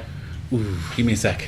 The last movie he appeared in. If you look on his IMDb, it's the last movie that's listed. He has not appeared in anything since. And it just would be a shame if he never did another appearance ever. Like Sean Connery, like when he stopped, yeah. Sean Connery's last, I think, major movie appearance was League of Extraordinary Gentlemen. But I think he may have done voices in a couple. He's done some minor things since then. Gene Hackman, you look at IMDb, he has nothing as an actor. No? So what is it? No, it's actually Welcome to Mooseport. Oh my god! I love that movie. I've never had it on DVD. Doesn't it have Ray Romano in it? Yeah. Yes, it does. Every time I feel like shit, I put it in Mooseport. But anyways, I think Runaway Jury was the same. It was 2004, I believe. So I think, but listed last on IMDb is Welcome to Mooseport, and it's just like. It's a shame when these legendary actors make like a shitty movie and they're like, I'm done. It's the same. Even boxers, UFC fighters, like you wish they'd stop, but they continue to fight. But, at the same time, he's also like 88 years old. It's like, yeah, maybe you should retire. Like Sean Connery's also like in his late 80s. It's like, all right, maybe you should just retire to the countryside. I don't know where Gene Hackman is. He's still around somewhere. But. I think there was that movie, The Kindergartner, or something like that. Like this Kindergarten Cop. No. It was something like that. Chris, you might know.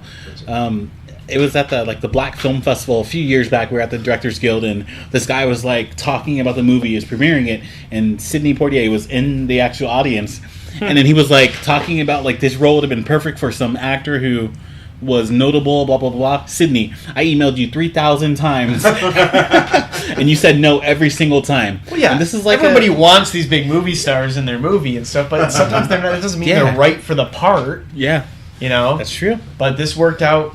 They got their big stars in the villain and in the short role at the beginning for Brando, but it worked out with the unknown playing Superman, and that seems to be the direction they go nowadays with casting these big title roles. A lot of times they'll surround them with famous supporting people and cast kind of an unknown. So, it works out. Right. Like when you look at what's going to happen with Wolverine, they're going to cast some unknown person and have to give that person a dynamic story, so dynamic that we'll be able to forget about Hugh Jackman. Yeah. That's what's going to happen. Yeah, I don't know if they will cast an unknown for Wolverine. Well, I don't know if we'll ever forget. We won't forget about Hugh Jackman. Not soon, but... I don't know. We'll have to see. They may cast a known actor. I'm pretty sure... Like, do you hear how... It'll probably be unknown. Do you hear how Kevin Smith talks about 89's Batman? Like, he loves it so much. Like, I'm pretty sure there's so many people that didn't think there was going to be another Batman that was equal or could rival the 89 version. Yeah. Mm-hmm. So that's true. Well, remember, the cinematic world just leaves us behind. Like, it's going to continue to keep on going. This movie was 1978. I don't know if there was another really a good comic movie until Batman 11 years later, which we talked about during Batman, I think. But yeah, there were some kind of crappy, comic book movies in the 80s. Howard the Duck and some other ones that didn't do very well. Well, they made a Supergirl movie, right? But I don't think they made a Supergirl. They did. It was okay. That was in between these sequels, though. But I mean, but it's not a big studio. So film, okay. right? So the Conan, the Barbarian, and Conan the Destroyer were great movies. It was the same. It was actually the same. Like I would say timeline, not timeline, but the universe is this. Yeah. Interesting. Oh yeah, they did make the sequels to these. Yeah, but it was kind of like Tim Burton's Batman 11 years after this that really reinvigorated it even more, the superhero genre. Yeah. Well, after Christopher Reeves directed Superman 4. Quest for Peace, yes. Is that? Yeah. Oh god, Quest for Reeves Peace directed that one. So Margot Kidder, Lois Lane, she's stuck in this helicopter that's in a bad position right now. Now, is this the first time we're going to see like him saving Superman in action, saving somebody? Except for the. This is terrifying right now. The bullet scene, yes, but he wasn't in costume for that. So yeah. Here we have these old ambulances, which are pretty much the Ecto-1 from Ghostbusters. So we've still only seen a small tease of Superman flying towards the camera. An hour and 7 minutes into the movie. A small tease. It's crazy. I love it. See, you gotta just tease. That's like Jaws. You don't see Jaws till near the end of the movie, you know? Well, yeah, it works. No, it's all about the story.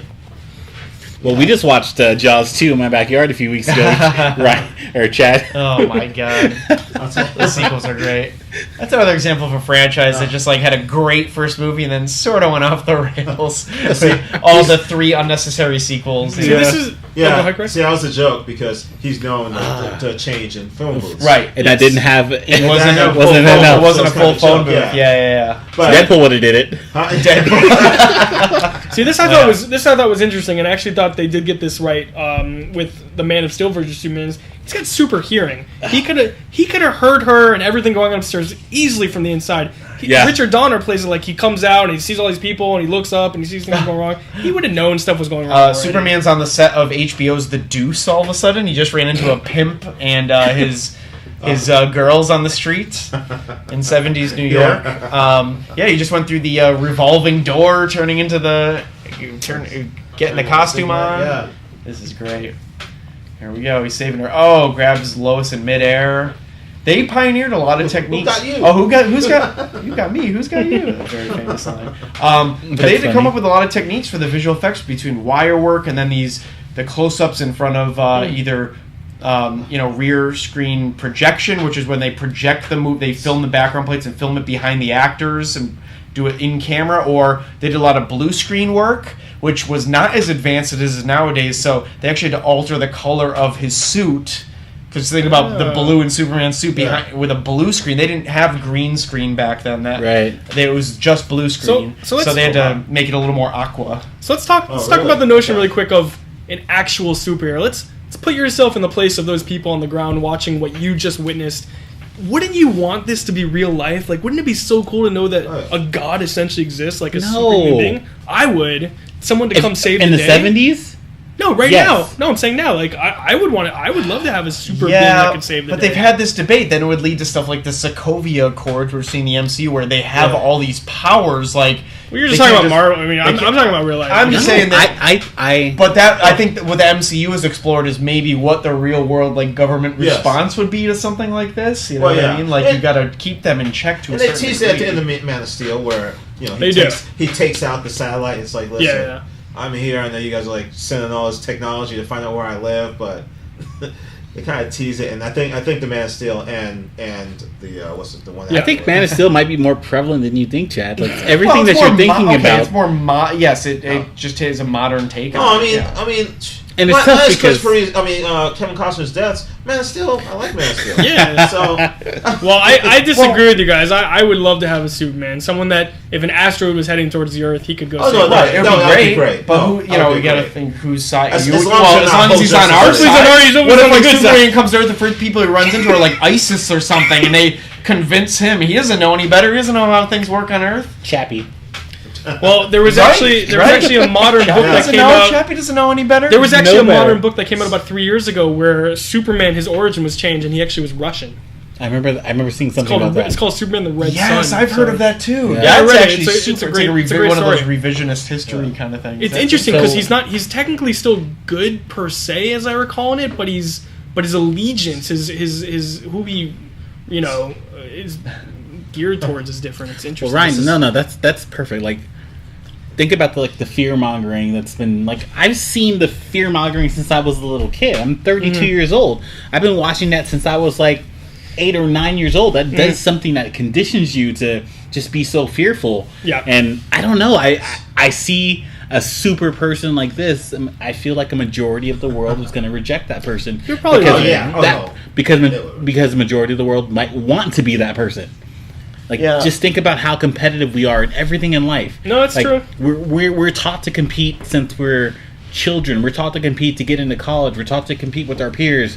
We're taught to compete with everyone. We even our sports teams. Just think about how often we compete with one another. It's so hard to keep us together as one race. It is tough to believe. I agree that if a being like that existed, would he be good? It's hard to believe that I think he would be that good in that. Dr. Manhattan's pretty powerful. He's a good guy, right? He's kind of he's a bit spacious or complacent. He started as a human. That's the thing. Yeah. But no, I mean, yes, if you're saying you want this kind of superhero guy and he's a good guy, yeah, that'd be great.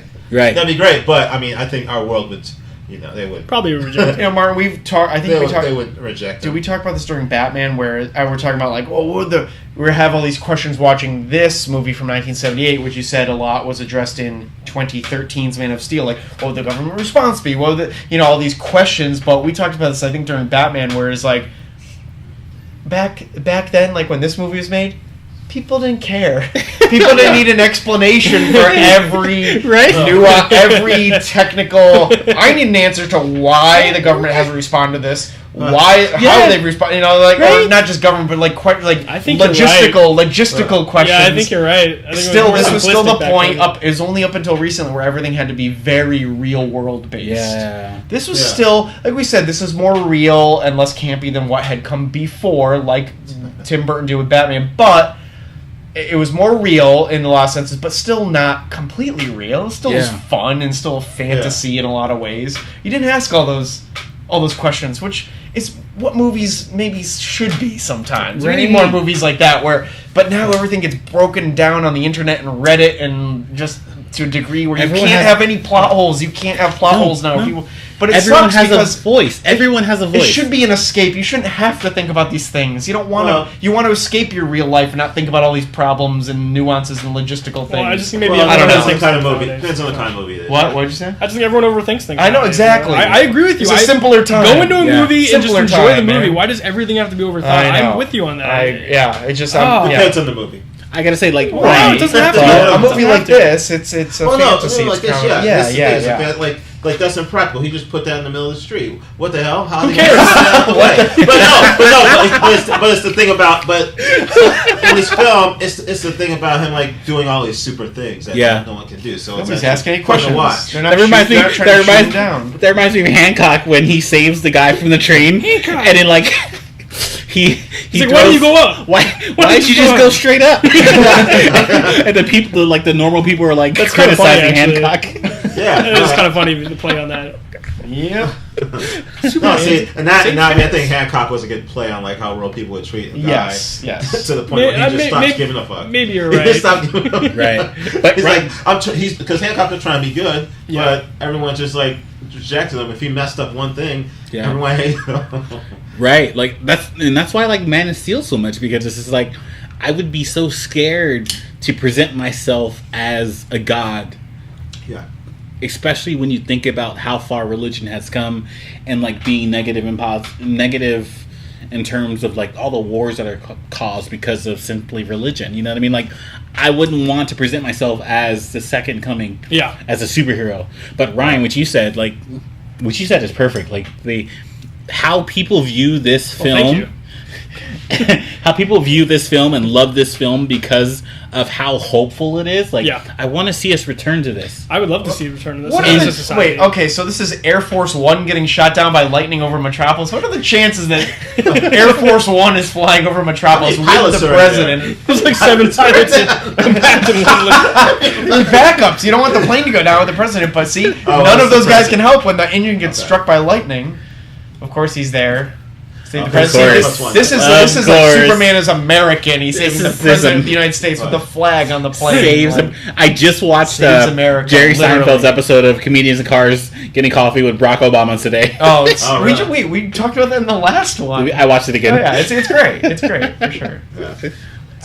This right now, he's right after Superman's revealed himself to Lois Lane. He's now on the Superman tour where he goes around town and saves everyone. Right. So right now we're starting to see. This is the first time we're seeing Superman really in action. We see the Lois Lane. We see him save Lois Lane, catch a helicopter, and then now we're seeing him save the city. See, if this was real life, the fighter jets escorting Air Force One would be like firing on Superman. 100%. You know what I mean? Like, yet you dislike Man of Steel, Chad? No. No, the thing is, I'll have to revisit it. Yes, the Man still does show how the real world would see Superman. That's one thing I like about it. Like, when they fight, when Zod and fight, and they destroy half the city. Yeah, it's dope to see. Like I was like Jones in the Sea, a real world fight between Superman. If he's like being thrown around with the supervillain, yes, they would destroy half the city. Right. Even Ryan said this earlier. Like if Superman kicked that ball, he would destroy it. Yeah, now imagine Superman mad fighting Zod in a city. Yeah, you're not gonna know what's going on. There's a lot of green. We're back in Lex Luthor's lair. The green. He's swimming. Well, I mean, okay, yes, he's swimming. She's wearing green. He's wearing green. It's like he's in a pool which looks like a vat of green liquid. Which check that box for this one. But very true. Is it also because green symbolizes Superman's weakness and kryptonite, and Lex Luthor is going to be a formidable opponent? And there's all his kind of thing. And always, you get a little sense of the wigs and everything there. So you can see that he is bald, even though we don't see him bald until the. I mean, this billionaire lifestyle doesn't look too bad to me. Just saying, just don't come up. She's wearing green. Don't come up with crazy ideas involving nuclear bombs. Well, he has some secret hideout underground. I want henchmen to do things for me. Why is it? Why is personal assistants? Why is everyone so older back then? Like actors. It's like you'd be in high school, but you'd look like you were 40-something. Right? Well, that's true. Okay, Maggie and I have talked. My wife Maggie and I have been watching the old episodes of The Twilight Zone, which are on Netflix, like the original series from 1959, 1960. Every single episode, they're like, they look so old, Rod Serling's like, meet so and so, 32 27 years old. I'm like, this guy is like 45. He does not look like me. Okay, but you look him up. The actors generally are a bit older than they say. Like, but whatever. I'm like, there's no. This guy's younger than me or my age. I was like, and Maggie and I joke. We say like maybe people actually did look older back then because people moved. Well, they probably smoked like 2 packs of cigarettes a day or something.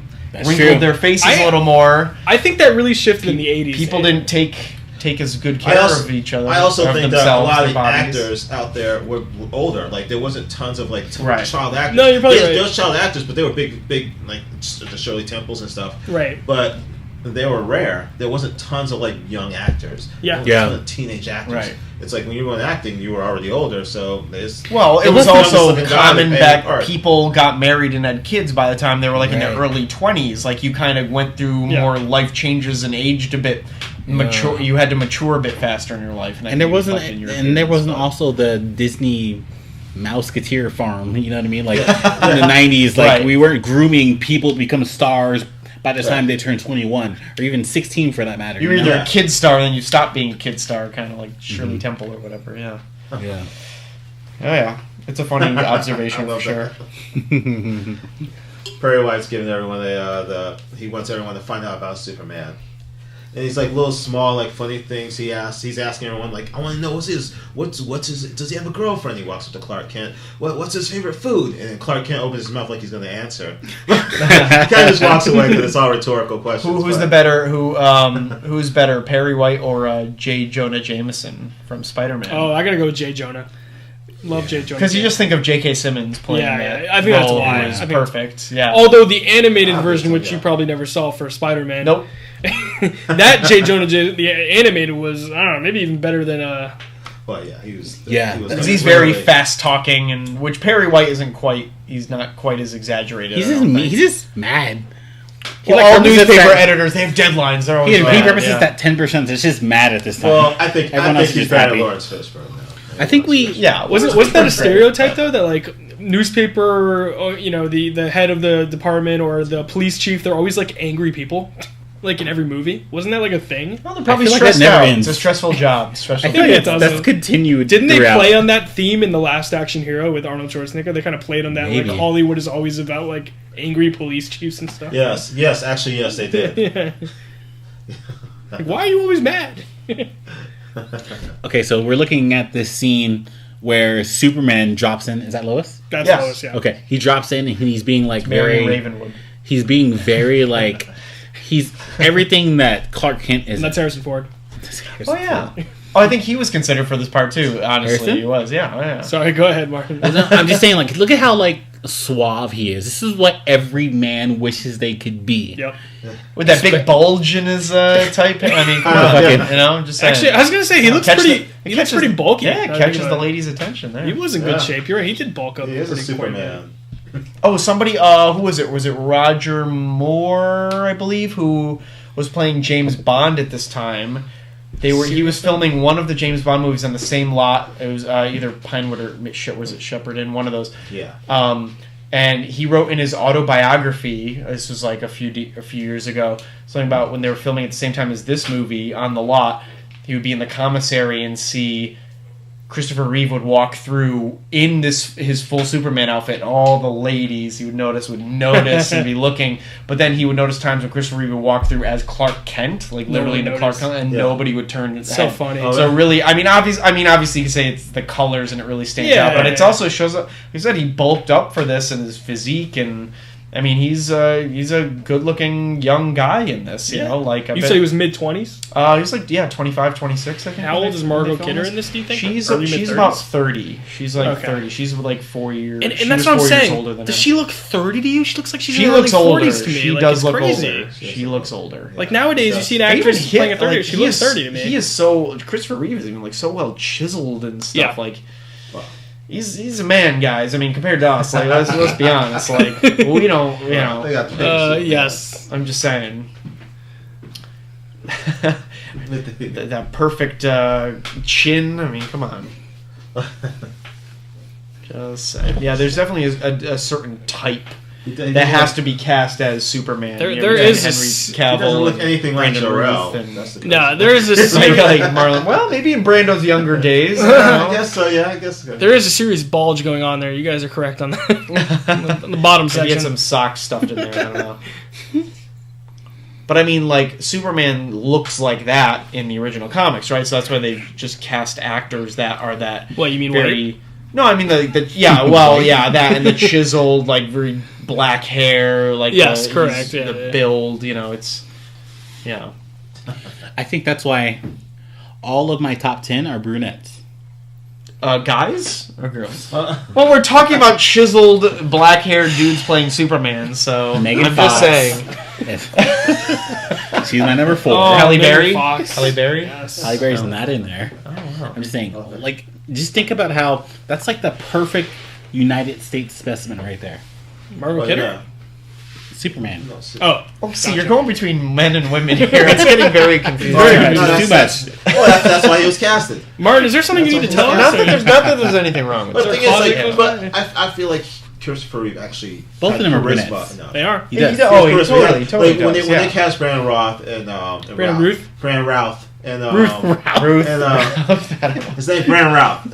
To say BR. But BR. When they cast him for his look. He doesn't have this charisma. Sure. He doesn't have this. It's like, to me, I felt like he's just trying to do an impersonation of Christopher Reeve, and I think Bryan Singer just got too distracted with how attractive he was. And, I thought maybe so too. But I mean, you have to look at our expectations as well. Like, what 2006, the internet is huge. Like, just think of everything that is available to us on the internet at that time. Like, I don't know. It's just. What do you mean, like the cast of Perfect Specimen? Yeah, wait, what are you talking about? No. Yes. Think of everything that was available on the internet. Yes, Martin, I've thought about it. Yes, what was your point? I feel like you didn't bring that.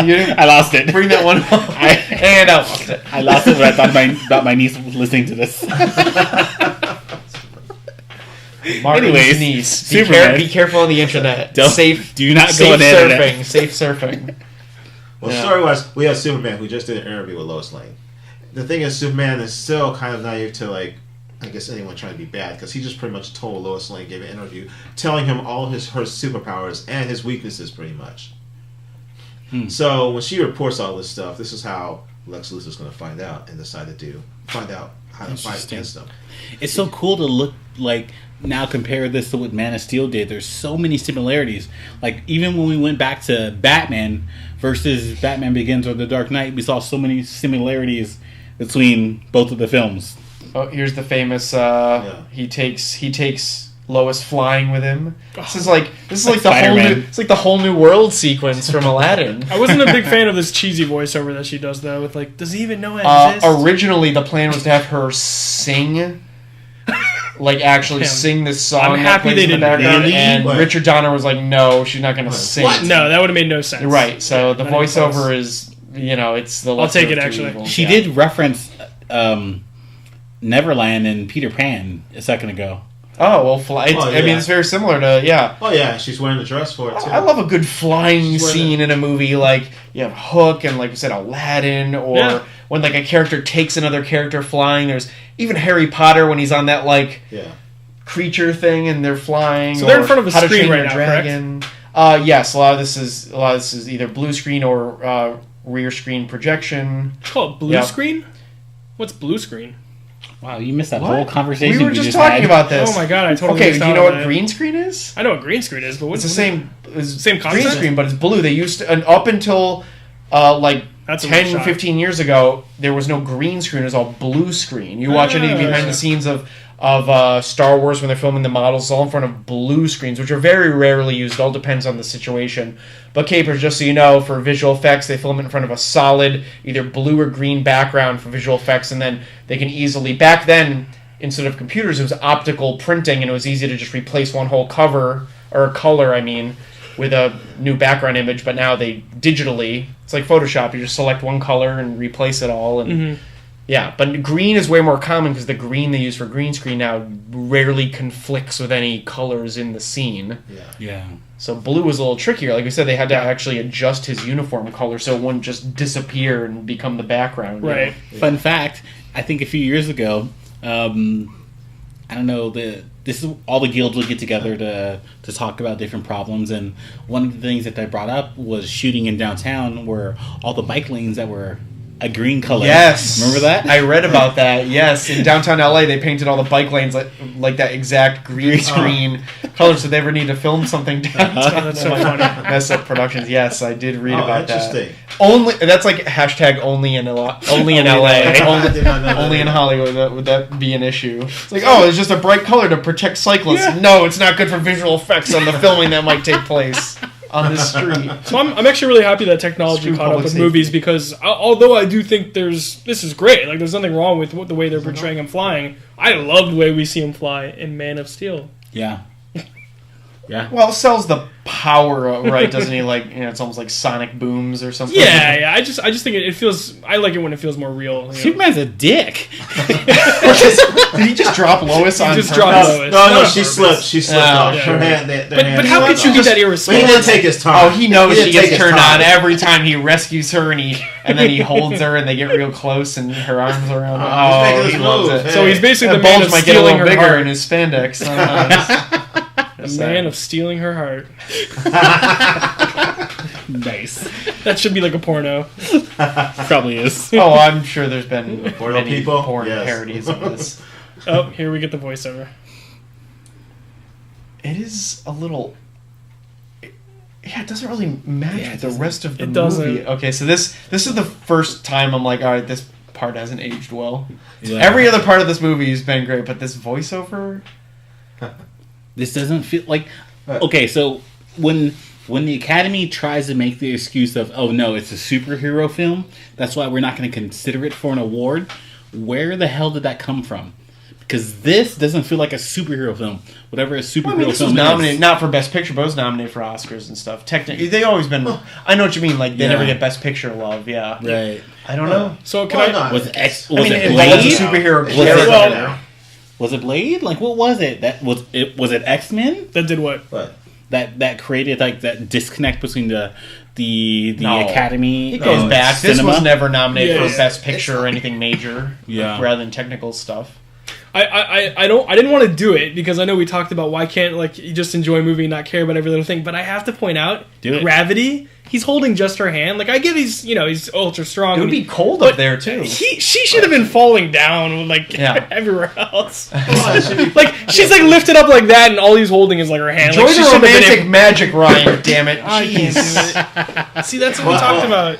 That's what we hate that people do. But that's like when she fell.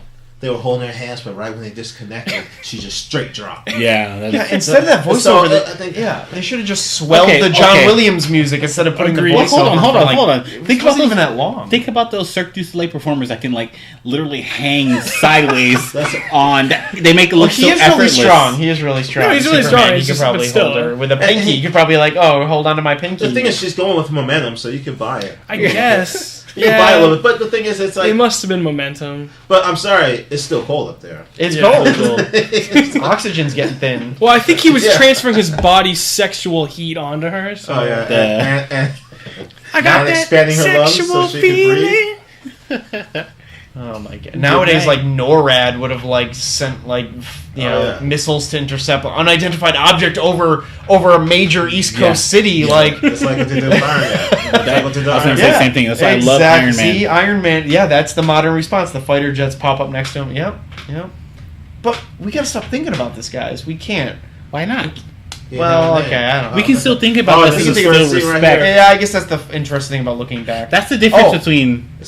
This was all one shot, that when he just left the balcony, that was actually projected on a screen from the balcony, and then it was all one shot. The camera come around, and then Christopher Reeve's actually physically there as Clark Kent coming to her apartment. And it sells that he's... How convenient. Can we talk about for a second, alright, what's all your takes on this, and Ryan, maybe from the comic perspective, about her not recognizing him? Yes, his hair is parted in the opposite direction, and he's wearing glasses. But, well, first off, this scene kind of sells it. You're not going to think that that's Superman.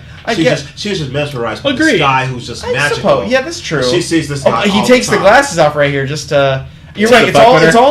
This really sells. This is how important the performance of Superman is. Right. It's a two character performance, and Christopher Reeve does an amazing. It's all about the demeanor and the posture and what's happening now is this goes back to what his father, what Jonathan was telling him when he ran really fast to get back home before that car. This is that moment of him, understanding that he needs to be humble and not tell her who he is. He almost did it. He almost did it. Yeah, he was going to tell her because he. It's like he kind of had a gotcha moment for himself. See, it's always a woman. Remember? Yep. Always a woman that causes you to leave your morals. I spent the night with Superman. That looks like this is the headline of the Daily Planet. That looks like something that would be like on the National Enquirer. That does not look like where was they didn't have show a scene with her having a conversation with Perry White hey, I spent the night with Superman, him being what? You mean they did with Amy Adams? Right, exactly. Where's the realism of how that got accepted to be on the front page of a major newspaper? We talked about that though, remember? We don't need those things. I know. I can't stop. I can't help it. They would do that now. I can't help it. Right now they did. Cut to that. Keep the story. Yeah, they did. Nowadays, be that seems too tabloidish to be on the front of the major newspaper in the city. Okay, so I'm gonna go. Oh, different hair. Look at Gene Hackman's hair in this. I know, I love it. It's a completely different hairstyle. Right. So that's how they're selling that. He's got different wigs on. Yeah. I have to say I love in Men in Black when they're when he's the tabloids are the key to. Yes. Every time I'm in the grocery store, Tommy Lee Jones goes and just buys all the tabloids. And that's how we know it's going. The tabloids actually right. Every time I'm in the grocery store, I'm like, maybe this is real. Was that the last time we saw Michael Jackson in a movie? He was in Men in Black 2. He had a cameo. Oh, it was Men in Black 2. Was he in a spoof of one of the scary movies? No, somebody was playing him. He was not playing himself. That might have been he didn't appear in too many major movies, so I think Men in Black 2 was one of his rare, maybe the last. What was the playoff on The Wizard of Oz that he was in? What was it called? Oh, the Wiz? The Wiz. Oh, that was the 80s, yeah. Love that movie. I've actually never seen The Wiz. You should watch it. It's like the all-black Wizard of Oz, right? Mm-hmm. Yeah. Go check that out. We'll play this in the... Me and Chris will watch it. I want to watch it. You guys might be invited. I'll have lots of questions. You won't stop talking. It's good. What? So many questions. I'll have a lot of questions. And we'll answer all of them. Good. So, Lex Luthor is going through his diabolical plans right now to beat Superman. And what is his motive behind it in this movie? Okay. If I remember correctly, so I don't know if he's talked about it yet or if I'm remembering correctly or maybe I just missed it, but he's buying up all sorts of land in California along the San Andreas Fault. He's going to detonate a really powerful nuclear bomb which will cause everything to the west of the fault to fall into the Pacific Ocean so that the land he bought in the middle of the desert will now be beachfront property. Correct. Worth millions. Pretty much the storyline of Superman Returns. It's actually I actually love it. It's so improbable and implausible and impossible. It's a great idea. But it's a great plot device. It's so over the top for like a crazy billionaire villain. Genius. I love it. Yeah. Now does that come? Is there any origin for that in the comics or? I'm not sure if that ever happened, to be honest, in the comics. It may have. I mean, considering they've done it twice now, and the second time with Spacey may have just been a reboot version for the reason he did it with him. But I don't know. It seems plausible that was maybe a storyline, an original one. But I'm not sure. I'm not sure. It's pretty ingenious and as impossible as it is. It is. Like I love it. I love the creativity of that plan. Yep. You know. Now, Chris was right. Now we're seeing the falter, the unfortunate situation of what he's learning from the interview, and it's too bad because it's going to help him almost take down Superman. So. Yeah, this is the whole brains versus bronze thing. Yep. Superman says naive. He's like, hey, I'm Superman. No one can really hurt me, so I'm just saying, hey, I'm here for hope and peace, and he pretty much lays out. Anybody who wants to do anything harm to him puts their brain to it. It's like we know his weaknesses, we know we can do them. Yep. Too bad he didn't have Kevin Costner to kind of like teach him what to do and like not if only show himself in front of a tornado. Pa Kent told him to be careful. Yeah, Pa Kent. All right. Told him hey guys, look! It's the first version of a self-driving car. The Tesla. Oh wow. A Tesla mocker. Is that Senior Musk? That's the little Fast and Furious action. Is that Senior Elon Musk? It might be a remote-controlled car, but an actual car. Completely different hair he's got again here. Yes. I never noticed that where he's got a different hairstyle in every scene. Yeah. It's amazing, Lex Luthor. Yeah, the rogue hair a second ago. Oh yeah, with the little white streak in it. Whoa. Classic. She's just lying classic there. Damon distress situation. All that green. You see all that green? Girl. I did see the green, and look at the trees. They're green. It's crazy. Great, yeah. Green plants. So much green. So much green. Now we're all green. Right. I want to start talking about how impossible this should be to steal a nuclear warhead off a caravan on a highway with Oh yeah, little I Dream of Jeannie, right? Yeah. She looked very Marilyn Manson there. That's right. Marilyn Monroe. I was saying like the plausible. Now this scene is maybe not very realistic, but it's kind of fun. Yeah. He's like, I'll give her mouth to mouth. So we just got Martin's third bathroom break. God damn, that guy can pee. Yeah, see this is like the fun levity of the movie. Scenes like this where pretty much all the army people that are pretty much guarding a missile, traveling with a missile, they all get out to help this like damsel in distress, and they're all like mesmerized because she's hot while he's back there. Come on, man, Otis! Like seriously, like Otis is gonna be able to handle a nuclear missile in any way, shape, or form. I'm just not buying it. Hey, a new wig. Yeah. Oh yeah. God, every scene he's got a new wig. It's great. He keeps them all distracted while he steals the codes. What did he steal? Steal the codes. Is that it? Oh, just the codes. Okay. Oh, maybe that. Okay, he had something. Oh, he doesn't steal the nuke. They get the codes, and then he launches it from where they're based. That's what happens. Yeah. Still, like, real soldiers would not leave their posts Right. defending such a very important and dangerous and valuable thing. Isn't it interesting how soldiers, like, you think of soldiers nowadays, I would think of them being very serious in these moments in a movie. In this movie, they come off kind of like bumbling and not smart. Actually, soldiers kind of were in pop culture at that time. Think about that. Okay. Everything from soldiers popping up on sitcoms like MASH and Hogan's Heroes, and no, that's true. Even the bumbling like we just saw Larry Hagman from IGMG. He was supposed to be in like an Air Force. Well, yeah, he was colonel or pilot or something like that. He was a soldier, and he was just... Because in Man of Steel, they seem very... Weirdly enough, soldiers were kind of bumbling. Well, I mean, through Vietnam, like, the military wasn't seen in the greatest light and stuff like that, so I don't know. Serious. But you're right, now it's MASH. They were bumbling in MASH. Yeah, exactly. So you have to kind of take it seriously. Well, technically the phrase is bumbling idiots, but I don't want to call them idiots. No, it's just, you're right. I never noticed that, but you're right, the perception has changed over the decades. Oh, yeah. Think about too, like, what's the greatest way to show, like, the normal citizen that they're in peril? You show the police, you show the firefighters in peril and, like, getting blown up and hurt. What's the one of the biggest things that we're facing now? We're police brutality. Like, we never took police officers seriously because of how cinema portrayed them. That's true. And now look at where we're at. Yeah. Take it serious now. Yeah. So Otis messed up, didn't get the codes right because he's so stupid. So now genius Lex Luthor had to find another way to go back and do it again. There's a whole different one. Clearly, you didn't need to have a wand. Missiles.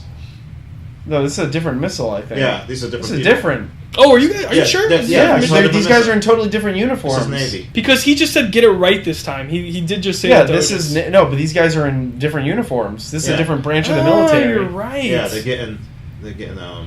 God, he did say something to Otis though. He said get it right this time or something like that when in the car. Hey, interesting. Okay. But no, you're 100% right. This is a different one. How are they just finding these missiles that happen to be being transported? Well, and why is it open like that? Right. The missile is like pretty much half open. Like you think you're going to probably cover it completely or put it in something like a metal container. Think of also like here's this girl knows a woman in the 70s like that has the power to. She's a scientist. This is good. Ooh, they're actually at the Hoover Dam, which I don't know if you guys ever visit, but it's very impressive. Is it? I have it. It's next time you go to Vegas. It's not that far outside of Vegas. Yeah, I'm going to Vegas this weekend. You should. Chris and I are going to Vegas this weekend. Oh, you are? Wait, we're not invited? That's messed up. Do you play kickball? Nope. All right then. I used to. I played with you. Wakapalooza this weekend. What? Right, Chris? Yeah, Wakapalooza. Hey, Chris. Okay, that sounds fun. We're watching the McGregor. We're watching UFC fight at a pub off the strip. I'm just saying, if you ever get a chance to go to the Hoover Dam, it's very impressive. Let me know where it's at. Where? Okay, I'll just add you to the RSVP list. Well, this is a great conversation. We're not cool enough to go to Vegas with them, Ryan, I guess. So I guess not. Listen, we can tag UFC now because we talked about it. So let's see. So Superman, Clark Kent. No one pays attention to him. That's the one thing I always hated. Like, why? No love. But is there something we're missing? Is there a social nerds aren't cool back norm then, Nerds are that cool we're now. missing? Like, who's a nerd? Well, no, but he does that on purpose. Yeah, to hide, to mask his true, identity, of course, but still. I have a question. What year do you think it became weird for, and this happened within our lifetimes that we can probably remember, what year did it become, when did you actually start thinking about it was odd to see somebody smoking inside in an office? I think for us it might have been like the early 2000s? We were teens when MTV was probably pushing it hard. Because now you see this now and you're like, well, he's smoking a cigar in the office. Obviously, you watch stuff like Mad Men, and it was a product of the time. This takes place in the late 70s. Oh, yeah. But, like, I think that continued up through the 80s. Oh, yeah. No, I was watching Will Ferrell and Jerry Seinfeld and comedians in cars getting coffee today, and they talked about that exact thing. Right, yes. They wanted that Don Draper life. Right. Drinking and smoking. Well, I mean, I remember as a kid going to restaurants with my parents, and they'd ask smoking or non-smoking. Yeah. That doesn't happen anymore. We always went. My parents are, very non-smoking, and so we always went to non-smoking. But, I don't know. Yeah. You don't really have that anymore. And now, there's barely places in outdoor spaces outside restaurants, especially in California where we are, where you can even do that. So I still think about that. It's like people smoking cigars in the office, on the planes, in the office next to the kids as they were born. Like, that must have been. very smelly world. Nobody knew. Yeah. Well, I think people knew by this point. I don't know. It's just the rules weren't really in place. Well, think about how hard it is to like break yourself from that cycle. Like, right. Think about how I'm pretty sure every one of you here probably doesn't agree with how farm animals are treated when it comes to farming. But are any of us vegan? No, we're not. So it's going to take about that stuff. I just want some tasty meat. They probably didn't think about that stuff either. Right. They saw people smoking and like, let's do it. Wait, okay, so Superman jumps out the window and it just dissolves. All of a sudden, with his suit on, it didn't dissolve. He's just so fast. He can just. It's like you didn't even see him put the suit on; just like appeared on him. Yeah, it was like a kind of crossfade or blur or something transition. It felt like. Yeah, it's this. But before you saw him tear open the shirt to see it underneath, but that's pretty much. It's magic, damn it! We don't need to analyze the reality. I can't help it. See, our brains are trained. It's one of his superpowers. But it's okay. It's okay. Well, it kind of sucks. That's all I can think about are the logistics of these things. But it's okay. That's just the way my mind works, anyways. But we can appreciate it. We can appreciate it at the same time. We can criticize it, of course. Yeah. Lex Luthor was so smart that he talked to him through a unique sound wave. Nowadays, if a crowd surrounded Superman, they'd all have their phones out, trying to take pictures and videos. See, nobody had a camera back then. It's true. Superman could say they'll never believe you and just like walk away, and nobody would have proof. That it's just happened. Like I love those pictures out that artists do of like the apocalypse is coming, or like there's a big meteor coming down on Earth, artist and we rendition. All have our cell phones out recording it. Like what's the point? And you're your phone recording. That's interesting. So I like this little like drill technique that Superman just did to get underground. He just spun real fast and it drilled a hole in the pavement. Yeah. It's pretty good. Walking downstairs, but that's cool. This Tessmacher is immediately interested. And who wouldn't be? Like busting into Lex Luthor's lair. That's an alliteration. Lex Luthor's lair. Say that 10 times fast. That's right. Lex Luthor's lair. Lex Luthor's lair. Lex Luthor's lair. And you're at can't do it. 3. I'm already tired of hearing. I'm already tough with it.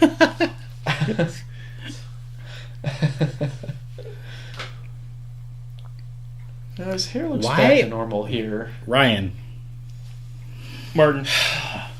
Tell me. Ryan. Ask me. Ryan. Chris. Martin. Collector. Thought junkie. Collector. Thought junkie. Right. Why are there motherfucking chonies underwear? Chonies? What? Is that a racist term? Chonies.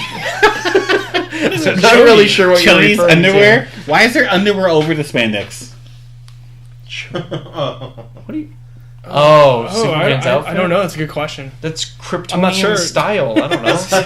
I'm going to chalk it up to that's Kryptonian style. By the way, I do want to just point out really quick that Lex Luthor wasted no time. I mean, he didn't even describe his, grand scheme. He just fucking shot the rockets out. Yeah. That's Which crazy. they used some actual stock footage. It looked like a real missiles launcher. Yeah, it did look like that. Now he's... Here's the classic villain explaining his master plan to the hero. But it happened after he did it. Well, no, that's the thing. His master plan. It's already in place. So Superman comes down there. He's talking to him. He puts a plan in motion. Superman's out there. This is like when Ozymandias did it to... Damn it, I was going to say that. Sorry, I got you. You beat me to it. I did. And are we talking Watchmen? We're talking Watchmen. Yeah. It's my favorite villain. Yep. Ozymandias. Oh. Los Angeles is not going to make it, guys.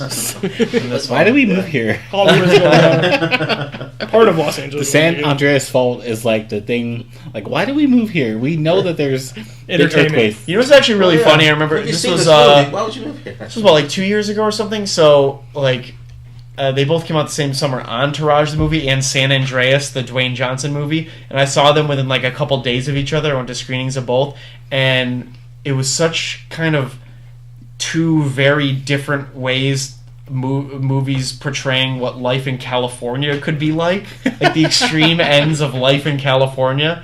There's one Entourage, obviously, about the glitz and glamour of Hollywood, drawing into and all the riches and stuff. Yeah. And then San Andreas, This is the shit that can go down if an earthquake like destroys the city and destroys it all. I was working at JPL. I watched it on like almost back-to-back nights, and it just like was I couldn't get that out of my head. You know, and like, we talked about 2012 earlier. Like, dude, 94 was the Northridge earthquakes. Like, why would you move out here from Boston, Chad? Well, clearly I moved here 14. I moved here 14 years after that. And we haven't had anything since. Knock on wood. But I mean, they say we're overdue. But hey, you think about San Francisco. You think about Northridge. Like, we've had some crazy stuff happen. I know it's been a while, but so just to tie in to the viewer why we're talking about this is because Lex Luthor is going to blow shit up. Yeah, and they're showing the San Andreas fault. We're getting the whole story, and Lois and Jimmy are somehow in the middle of the desert at the San Andreas Fault. How'd that happen? I must have missed something. Oh, they're at the Hoover Dam, but yeah. Which we've already shown earlier before, so okay, I get it. But I guess to answer your question, Martin, people still come here because of that entourage view of what Hollywood could be, what it promises, and the dream, and all that stuff. So, but I remember, and so Chris is going pee for the first time, and all three of us here, bathroom one. We've all worked at the Directors Guild, and there's so many members that I remember when they watched the artists, they were like, "This is the dream of what brought us out to Los Angeles. Was what the artist was." Mm-hmm. And I look at La La Land, it's like that's the dream of what brought me out to Los Angeles. Mm-hmm. Like, so I get it. Nothing's going to stop you. Not even the fear of massive earthquakes that's going to an 8.9 is going to destroy, because we don't have tsunamis. No. We don't have blizzards, we don't have tornadoes, we don't have, we do have fires, but, you know. Yeah. I'd say fires is probably the more prevalent. Yeah, that's every year. But people are just like, it could be another few decades till the next earthquake, we'll be okay. But the scary thing about those is you don't know if they're coming. There's no warning. It's like a storm. You can see a storm coming. Like, you can't. Well, they're trying to pioneer some early detection stuff. We're an hour and 52 minutes in, and we're finally about to see Kryptonite, the one thing that can really take Superman down. Well, because at this point, do you know about that yet? Or at this point, it's like, nothing can stop him, and then it's like a twist almost. I don't think you ever even really learn about it until this moment, Where's the detonator, he says. Where's the detonator? This is the first demonstration of the X-ray vision as he's looking through the desk. It's interesting the way they shot that. That was a pretty good effect. Yeah, no, that was cool. Little optical printing probably, but a little superimposing. It's interesting the way they portray Superman here in this moment, kind of throwing Lex Luthor around like a rag doll. Because in the original comics, he is a little violent. Especially in the first issue, he actually kind of tosses the crime these guys around like they're like little beady thing, like little dolls themselves. So it's kind of funny. They definitely stay true to that. So, okay, what's the explanation for why Kryptonite from his own world harms him on Earth? It takes away his powers. Did they try to offer an explanation? I don't think they go into it. No. It's like me trying to speak Spanish after I was fluent when I was a little kid. And you grew up like a few miles from the Mexican border. Right. And now that I have been away from it. Spanish is your kryptonite? You get weak in the knees and you you get lightheaded when somebody talks Spanish to you. I think Spanish women are your kryptonite. Talk Spanish to you. But, that's funny. Yeah, I don't know. I mean, somebody comment in Spanish on this video and Martin pass out. If you don't use it, you lose it. Who taught us that? The Hooked on Phonics or Miss Frizzle? It's one of those two. Like language? I don't know. Somebody. Schoolhouse Rock? I don't know. Somebody maybe.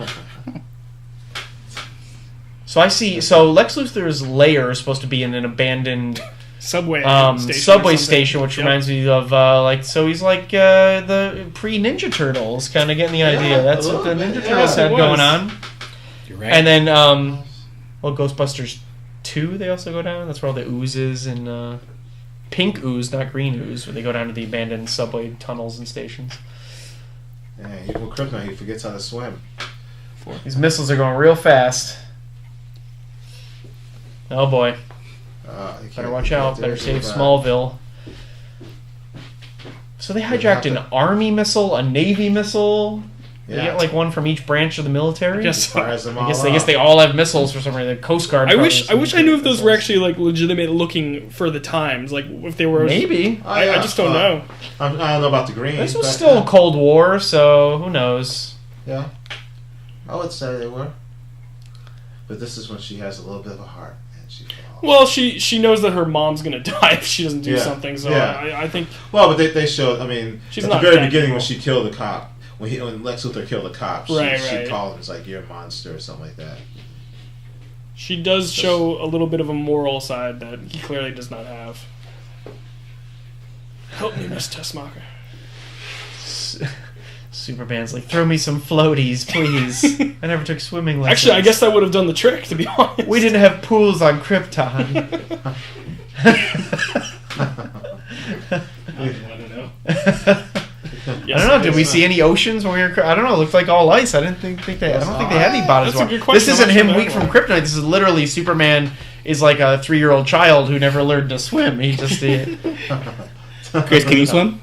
Yes. Okay, I can swim too. Never mind. Yeah. We've broken the black myth. I've been boogie boarding with you at the beach. That's true. It's a lot of fun. Right? It's good times. We need to go before this. We should. It ends. Well, it's already, like October, but you know. It's ended. It's done. We missed it. I'm going to be tomorrow. What are you doing, Ryan? Chad? Tomorrow? Oh, it wasn't green anymore. Maybe it did all absorb it. Oh no, but it's not like lit up anymore. That's probably they put a battery in it and then they put the prop into the water and short it out. Hers while she's there. No, it's still glowing a little. Guys, that's sexual assault right there. Oh, it is. It goes both ways. It goes both ways. Goes both ways. Superman, me too. Please do not put hashtag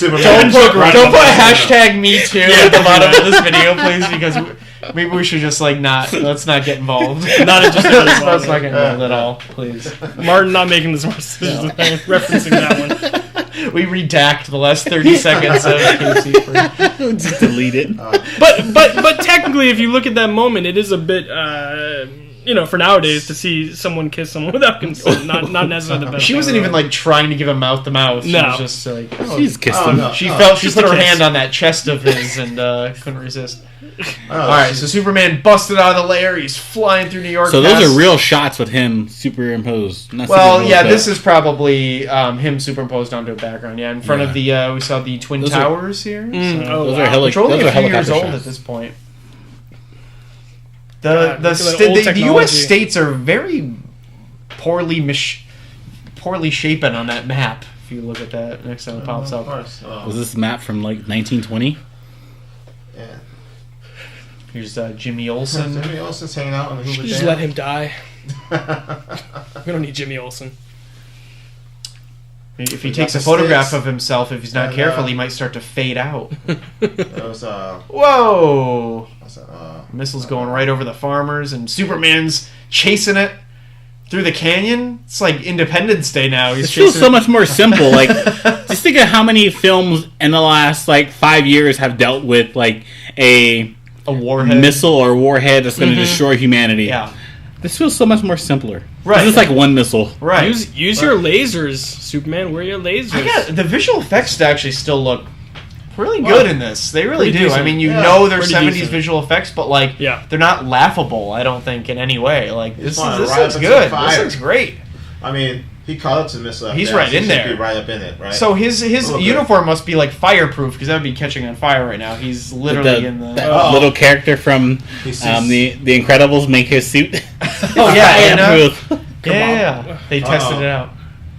Lex Luthor realizes something's wrong. His plans going awry. And there's San Andreas. There's a little cameo from when you say the word San Andreas. Oh, John Ratzenberger. Yeah, that's right. John Ratzenberger does have a small role in this. Yes. You know who else is in here somewhere? I don't know. Maybe I missed him, but also Phil Brown, who plays Uncle Owen in Star Wars the year before this, has a small role somewhere in this, and I may have missed him already. So Superman has officially pushed a missile out to detonate outside of our atmosphere. But he didn't catch them all. And I definitely Tony Stark.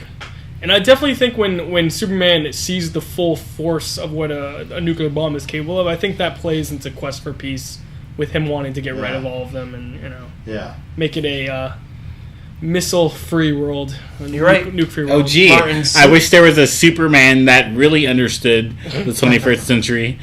Superman did it first, right? Because Iron Man did that with and Batman did that in Dark Knight Rises, carrying the nuke out. Right. It's true, he did. Past everybody, Seems to be an ongoing... this is crazy. All the telephone poles are falling down. Wow. This feels like not a horror film, but I do remember a horror film feeling like this when I was a kid. It's a disaster movie. No, this is like one of those 70s chase movies right now. Or they did make the movie Earthquake in the 70s as well. So is that the movie where at the end of the movie they're like in that small plane trying... Oh my god! I've been trying to figure out what that movie was all my life. I gotta be honest. I've never seen it. I only know from the Universal Studios tour when you pull into the train station and underground and all the earthquake stuff happens. Oh yeah. If only just everything that was happening could have kept happening, we could have seen After Earth. What would happen after Earth? I always thought this was crazy as a kid too. Like he's like the fuck out. He's like Superman is underground. He's like going deep into the earth and the magma into the fault. Magma lava. Into the lava, the magma. Well, this is going back. This is Lex Luthor is basically Dr. Evil. Yeah. Well, this goes back to what Ryan was saying earlier. Like, if we could have someone that can just come and rid us of all of our problems, global warming. Yep. Would we want that to happen? He can push the fault. Superman could probably just take a huge breath and suck up all the pollution and blow it out into space. Actually, probably could. Yeah, that'd be great. I mean, here he is. He's lifting the fault back into place. That's amazing. Look at this. This is great. I hate the way Lois Lane dies. That's one of my worst fears. She dies? Yes. Oh, Martin hasn't. I haven't seen it since I just ruined the movie for Martin. Spoiler. Okay. You know what? Honestly, I was a little thrown when you said that, and then I remembered how this movie ends. Yeah. I was like, oh yeah, never mind. Bus. He does that at the very beginning of Man of Steel. Hey, is Peter Parker on this bus? Listen, no. You guys, and Ned, I need a distraction. We're all gonna die. She suffocates to death, though. It's the worst. And you're still telling me what's happening to her. She didn't let me experience it. There are so many. This movie is actually insane as far as effects shot. This is actually way more impressive, I think, even you could say, than Star Wars the year before. Because Star Wars, most of the effects are ships against the blackness of space. That's easy. These all have to have people and real life locations in broad daylight superimposed on top of each other. Real reactions. I think this is, and it's a huge mix of techniques. I think this is really, watching this again, this is very impressive for a 40-year-old movie, Yeah, Jimmy I agree. Olsen is on the Hoover Dam that's breaking. He's the only one up there. This is his fault. Okay? Whoa, Chris. He's the only one up there. Whoa, throwing shade has no sympathy to somebody on Jimmy Olsen. Yeah, he saw that bomb go off, and he's hanging around the Hoover Dam. The only person. If I saw a nuke go off in the distance, I'm running off the Hoover Dam as fast as possible. I see your point, but that's his damn fault. I didn't know you were so mad at him. Oh my god. There's people working there. Unbelievable. That's okay, Superman's there. Is that man alright? Is that man alright? Yeah. See, Superman cares about the little man. That's basically how you start first This aid would out. be, okay, you guys need to go to the Hoover Dam. Just go and look over the edge. It is so I've been there. Yeah, I'm not going to do You that. haven't been. I'm just saying, this would be terrifying. Jimmy Olsen's hanging off the edge. It is huge. It's just pure it's Why would they go to the Hoover Dam? I know Mega was from Transformers. Megatron. I know Megatron's under there. Why would I go there? Oh my god. We've talked about anything but this. This is actually really impressive. We're about to get some impressive miniature work with when the dam breaks. It's really cool. And the town. This movie is exciting. There's a lot going on. Yeah, once you get 2 it hours it goes quick too. I can't believe we're 2 hours and 4 minutes in. I know, right? It's been that long. I'm loving fast. So that 45 minutes of just pure origin and everything actually... I thought you were going to say pure orgy for a second. Pure orgy. The orgy. 45 minutes of orgy. Do any of these superheroes have 45 minutes of pure orgy? He put him down the wrong spot. If he wanted to. He's got super strength. The XXX parody. All right, here you go, Martin. Here's the ruin scene I gave you. Might as well just tell me Martin's upset now. I'm sorry that you were born in the 80s and you haven't seen a movie from fucking 1978. Let's see if Chris finds a way to blame Lois for her own demise in this scene. Please, Chris. It's her own damn fault. I mean, she tried to stop the gas. Did she just run out of gas? Yeah, she didn't. She tried to, but the gas station collapsed. You know what? You're in the desert. You got to plan that shit like far in advance. Can we turn this into a thing every episode? Like Chris blaming someone for their own death? Can this be like a new thing? Like I do comics because I love that. This is actually a really brutal scene with her getting crushed in her cars and falling. I wouldn't even know. I'd have been like, okay, Superman's gonna save her, and then the fact that she suffocates here just ruined it. Yeah, this is. Oh, it's the worst. This is you're right. That's brutal. He's still got a whole town to save. Get her, Superman. Go get her. You're at the Hoover Dam. You're too far back. Save all these people first. Hey, what if there's a little Easter egg of Dark Phoenix? I'm not ruining. I'm telling you, Dark Phoenix's shadow over the water as it's rushing from the broken dam. Where did we just see that recently? X2, X-Men United. Oh yeah. Oh, now we got. Oh my God! Is this gonna crush? Is this boulder gonna crush Lois? We've got the boulder from Indiana Jones. Superman threw this boulder down. That might have actually been the boulder from Indiana Jones. I wouldn't be surprised. That's the same boulder. That's 3 years too early. Okay, some of these miniatures do. Those are miniatures. Those are pebbles. Yeah. See, it's filming a miniature to look like a real life size or bigger than life thing is very tricky. It's a good. It's a combination of the right camera lens, like you want to make it look, and also film speed. Usually they slow down. These are all slowed down because when things are slowed down in speed, it makes it look bigger. It's, but I don't know. Some of these details of these miniatures are a little. That's the thing I liked about Michael Bay. Michael Bay and his team understood visual effects when it was like in Armageddon. They understood lighting. Lighting was the biggest thing. Christopher Nolan still uses miniatures. Mm-hmm. Like Inception, like that whole snow fort in Inception. That was all when that blows up. That's a whole miniature. Yeah. So we got a pretty good example of how strong Superman can get. But in the comic books, he really changes over the years. From the powers he has to how strong he can be. It's pretty cool. He can do some different things as the comics progress. I gotta say, this little town miniature looks like Mr. Rogers' freaking neighborhood. Like a little town at the beginning of Mr. Rogers. It's it wasn't very convincing, but so he's hearing. He's here's Lois. This is a throwback to Batman vs Superman when Lois is drowning. Yes. Yeah. Guys, I just gotta say, I have this thought sometimes. I don't know how we're gonna get morbid for a second. I just I think about how terrible it would be, like your last moments as you're dying to be like something fucking terrifying. Like that's pretty. I don't know. Like that's like you have to. I don't wish mentally that on come anyone. to the conclusion that this is it. I'm gonna die right here. Yeah, that's scary. That's scary as hell. I'd rather be just unexpected or in my sleep. Or, I don't want to know it's happening when it's happening. You know what I mean? It's just like this is awful. Look at her. Really terrifying. She's like shaking and like getting like drowning in dirt. And she sells it too. This is intense. Whereas nowadays, this is the beginning of San Andreas. So the movie kicks off. Superman found her. Oh my God! He's looking through the car. None. So this is the throwback. There's nothing he can do. Again, the person that Superman loves, nothing he can do. He got there too late. As fast as he is, he probably just traveled a few hundred miles in those seconds when he heard her trouble. If he would have known CPR, maybe. Yeah, but Superman knows everything except CPR. Where's your super CPR, Superman? Yeah, because he would think he'd still have time. He just got there when it finally went down.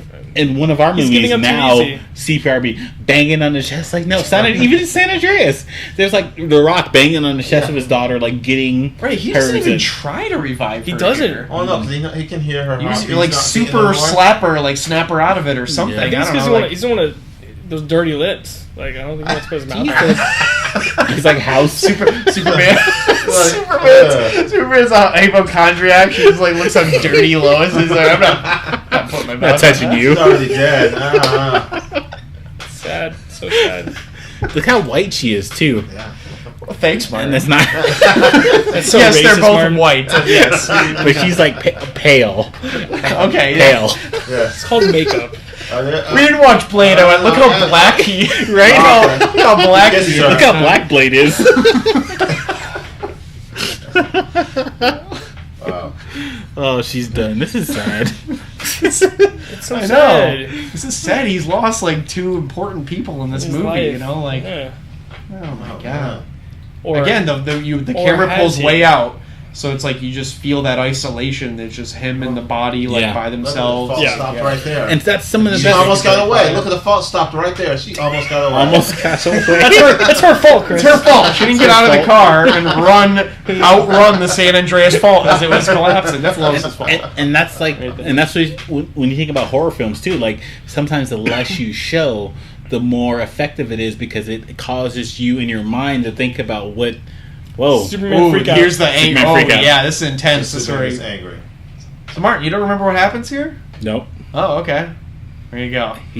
Probably another he rewinds time. But if another thing Here's that like what would happen if he was going backwards, Flash was going forwards? What would happen? This is the Mufasa moment. He's hearing his father in the clouds. Too much in the bathroom. It's true. He is Too much. Martin, this is my like god, 5 bathroom breaks Martin, for you. come on, man. Wait, Martin, you're about to miss like the climax. Yeah.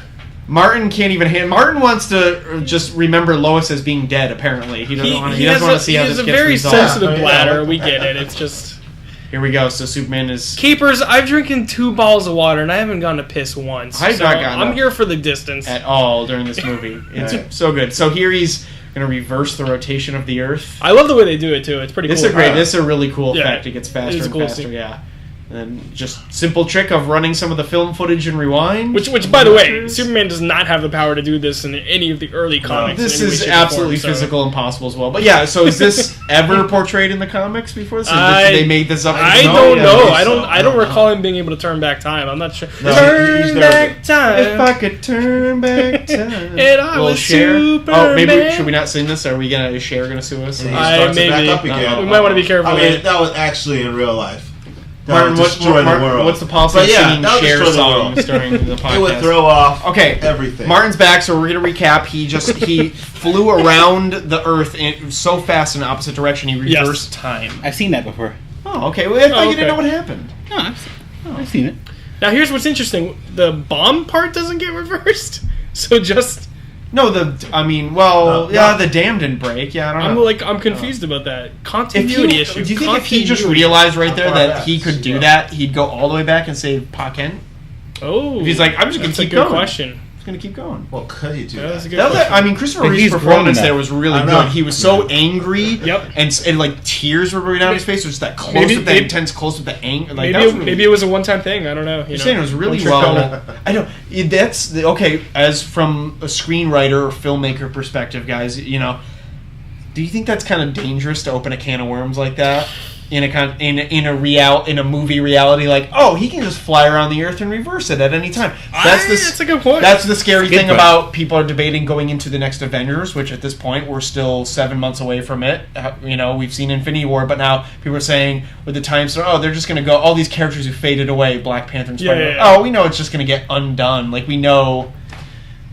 Because they've established plenty of avenues for that to happen, but I mean, something like this, like, in all the sequels, how come you're not like, Superman, that seemed really easy for him to just reverse time by 5 minutes. You can't turn back now. You can't turn back after we've been waiting for Thanos for how many years? Right. You can't turn back now. Right. I guess, that's different, but I mean, you're establishing literally he has the power. One of his powers is reversing time. How can anything... If anything bad happens, this is. I mean, I don't know. Yeah, there's 2 different franchises though. This is DC versus Marvel. This is okay, but I know screenwriting in general. Saying the fact that like if he can reverse time, if anything happens, he can just reverse time. Yeah, no, so that's a good point. Stakes? Yeah, I mean, it's.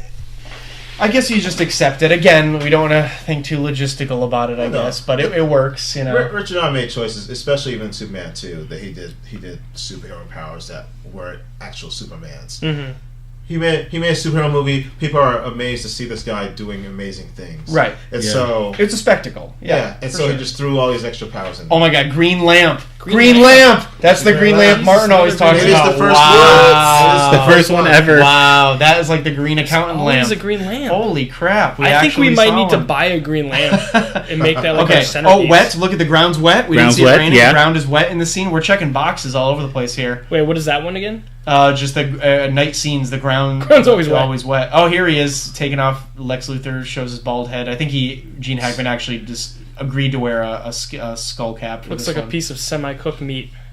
What was your other thing, Martin? Asian Reporters. Asian Reporter. I don't know. Maybe in the 70s. Maybe not. Maybe not. That's more modern.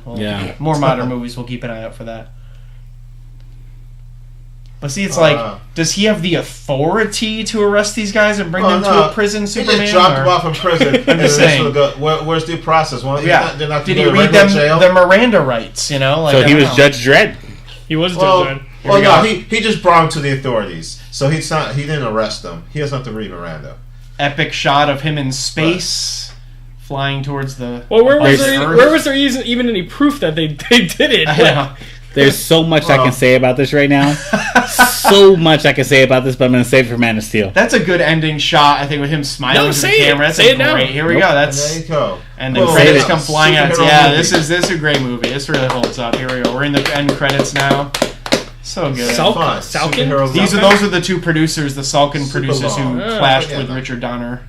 Interesting. I think in the long run, Richard Donner was proven to be correct. He makes the right decisions, and that's why they had let him do his Superman 2 cut in only like about 10, 12 years ago. John Williams was actually supposed to score Superman 2 as well, and then when he found out Richard Donner left and saw a cut of what like Richard Lester had assembled for Superman 2, he dropped out because he's like, this isn't what I signed up for. Yeah, that's crazy. Yeah, that's what are you Superman 2. Superman 2. Against Zod. That's I mean, yeah, but have you seen how would you compare the Donner cut to what was originally? I have not seen the Donner cut. Yeah, I think that's more his original vision. Okay. But yeah. But I think Jerry Goldsmith was actually originally supposed to score this, who obviously did a lot of famous scores and everything, but he had to drop out for scheduling issues. So, yeah, it's great. I mean, John Williams. So just listening to the theme again, it's so iconic. Yeah. Like being here at Black Hat, listening to this score, it just makes me feel like epic. A kid, man. It's epic, man. I'm looking around this room and I see figurines. I see Star Wars. I see X-Men. I see Hulk. I see everything. Dick Tracy, like Superman. There's got to be Spider-Man. There's Superman stuff in here. Oh yeah. Yeah. There's Superman stuff all over here. Oh yeah. Starship Troopers, Marvel Legends. It's just like Terminator 3: Rise of the Machines. I feel like a little kid right now. Yep, this is great. This is like this place is cool because it like looks like your basement as a kid. Yeah, like all the stuff in here. No. I wish my basement. Doesn't look like your basement. It looks like what you wish your basement was. That's true. I wish my. But like, look, they're selling like old VHS copies of like movies, which looks like all. Isn't that all the Disney films over there? On the big hardcover or the big hard. They have every VHS Disney film. Yeah, every VHS Disney film. Yeah, this place is very cool. Capers, you got to come check this out. Black Hat Comics, Magnolia in Burbank. He got some PlayStation 2 and the original Xbox One. Do it. Even Xbox. Even in sync. There's a Justin Timberlake in sync collectible doll. Anything you want. Yep. They will have it in here. I always have to look back at old movie credits and like see if I see anyone that's like a famous director. Yeah, I always look for that too. But I feel like I never see anyone though. Like, every once in a while. Foster, did he go on to do anything? Like I always wonder. Yeah, these assistants or something. Did they ever turn out to be big wigs in the industry? Big DPs or Des Edwards. You don't know him? This, I believe, so you were commenting at the beginning, Martin, about the long opening title sequence, which was common back then in the 70s. Long end credits were still kind of a new thing in the 70s. Really? Yep. Well, yeah, you watch any old movies now, all the credits come at the beginning, and at the end it'll just say like, a Warner Brothers picture, and like that's pretty much it at the end. I believe the end credits of this movie are like 7 7 minutes long. It's pretty. It's lengthy for the time. Yeah. For the time. I mean, that's common now because there were a lot of special effects, and like we mentioned earlier, there were multiple units filming at the same time. It was a complicated production. The way they do the lighting behind all the credits and everything, that's actually a throwback to the original title cards. Oh yeah. That's great. I like the 3D effect is actually really cool, and the flying through space. Yeah, space was big in the 70s with this was right after Star Wars, and you had Close Encounters and this, and now Alien was the year after this, 1979. Yep. So pretty crazy. It was big. And now this shit freaks me out. What? Just think like what all that dark matter is. Martin's freaking out during the credit sequence because it's flying through space right now. That was his least favorite part of the movie is when little Kal-el was flying through space. It wasn't on Earth or even Krypton. Listen, Kal-el, get to Earth as soon as possible. Can we just jump? Martin can relax. Yeah. Except you're nervous. Space is scary. It is. So Action Comics #1 sold for the most money in the history of comics. Does anyone want to take a guess of how much the nicest copy in the world sold for? I know. You know? I know. 300,000. 300,000? What's your guess, Chris? Try mil, bruh. Try mil, bruh. I'm going to go Alexa with 100,000. 100,000? Try mil, bruh. How much, Martin? I'm saying close to a mil. I think you said you knew. It's like over a mil. So what? Well, give me a number. Okay, I'm gonna say 960K. The most expensive copy ever sold of a comic. Yeah. 3.2 million. I still pushing all you guys. I was off by an entire decimal point. I was just thinking Superman. Yeah. Yeah. See, I'll shoot. Wait, is it Superman? Well, no. Action Comics 1, first appearance of Superman. Oh wow, 3.7. Wow. So it was a CGC 9.0 that was found in a wooden house and and it was like in a chest, state senator, and it was perfectly just maintained for decades. And CGC gave it a 9.0. With Do you know who bought it? Somebody famous or just some private collector somewhere? It was purchased by Metropolis Comics. Owned by she has a song right there. Owned by the great Vincent Zerzolo, the owner of Metropolis Comics, who I'm friends. Zerzolo, who I'm friends with on Facebook. And it was actually purchased for Armin Hariri, who is a billionaire. I think he's a Lebanese billionaire, and he owns the two nicest Action Comics in the world. One sold for 2.16, one sold for 3.2. Jesus. Yeah. And the first one was owned by Nick Cage first. Real quick, you notice at the end of the credits it says next year Superman 2 because they were filming. You don't see that too often. Back then, especially when they were, it's not even like Superman will return, and it said next year. They were pretty confident this was going to be a big movie. It actually didn't come out the next year. Both at the same time? Yep. Like, Harry Potter decided to shoot both films at the same time after maybe two. They didn't do that. This is after the first film. Right. They're shooting both at the same time. And it actually wasn't next year. That came out in 1980, but I guess this was December 1978, so by the time a lot of people saw it in early 79, it was 1980. So 2000. Starting next year. 1979. But yeah. Wow. No, guys, really let's tap it up. I almost wanted to watch the commentary by Ilya Salkind and Pierce Van. I do that very often. I watch a movie and then I watch the commentary right after. This is the only commentary you need. That's true. That's the only commentary. You can't do a commentary of a commentary. We told you everything you need. Okay, well, I guess the people who actually made the movie might have a little more insight than us, but we can. We're passing on knowledge secondhand from what we've read, second or third hand. This started it all. It did. We wouldn't be here doing this if it wasn't for this movie. I understand why so many people think this might be the greatest Superman film ever. Yeah. If not one of the greatest superhero films ever. Definitely. I can see it. It still holds up after all the movies that have been made in the last 40 years since. It's still... Yep. Yeah, it's the original. It's still one of the best. This is like the Matrix of superhero films.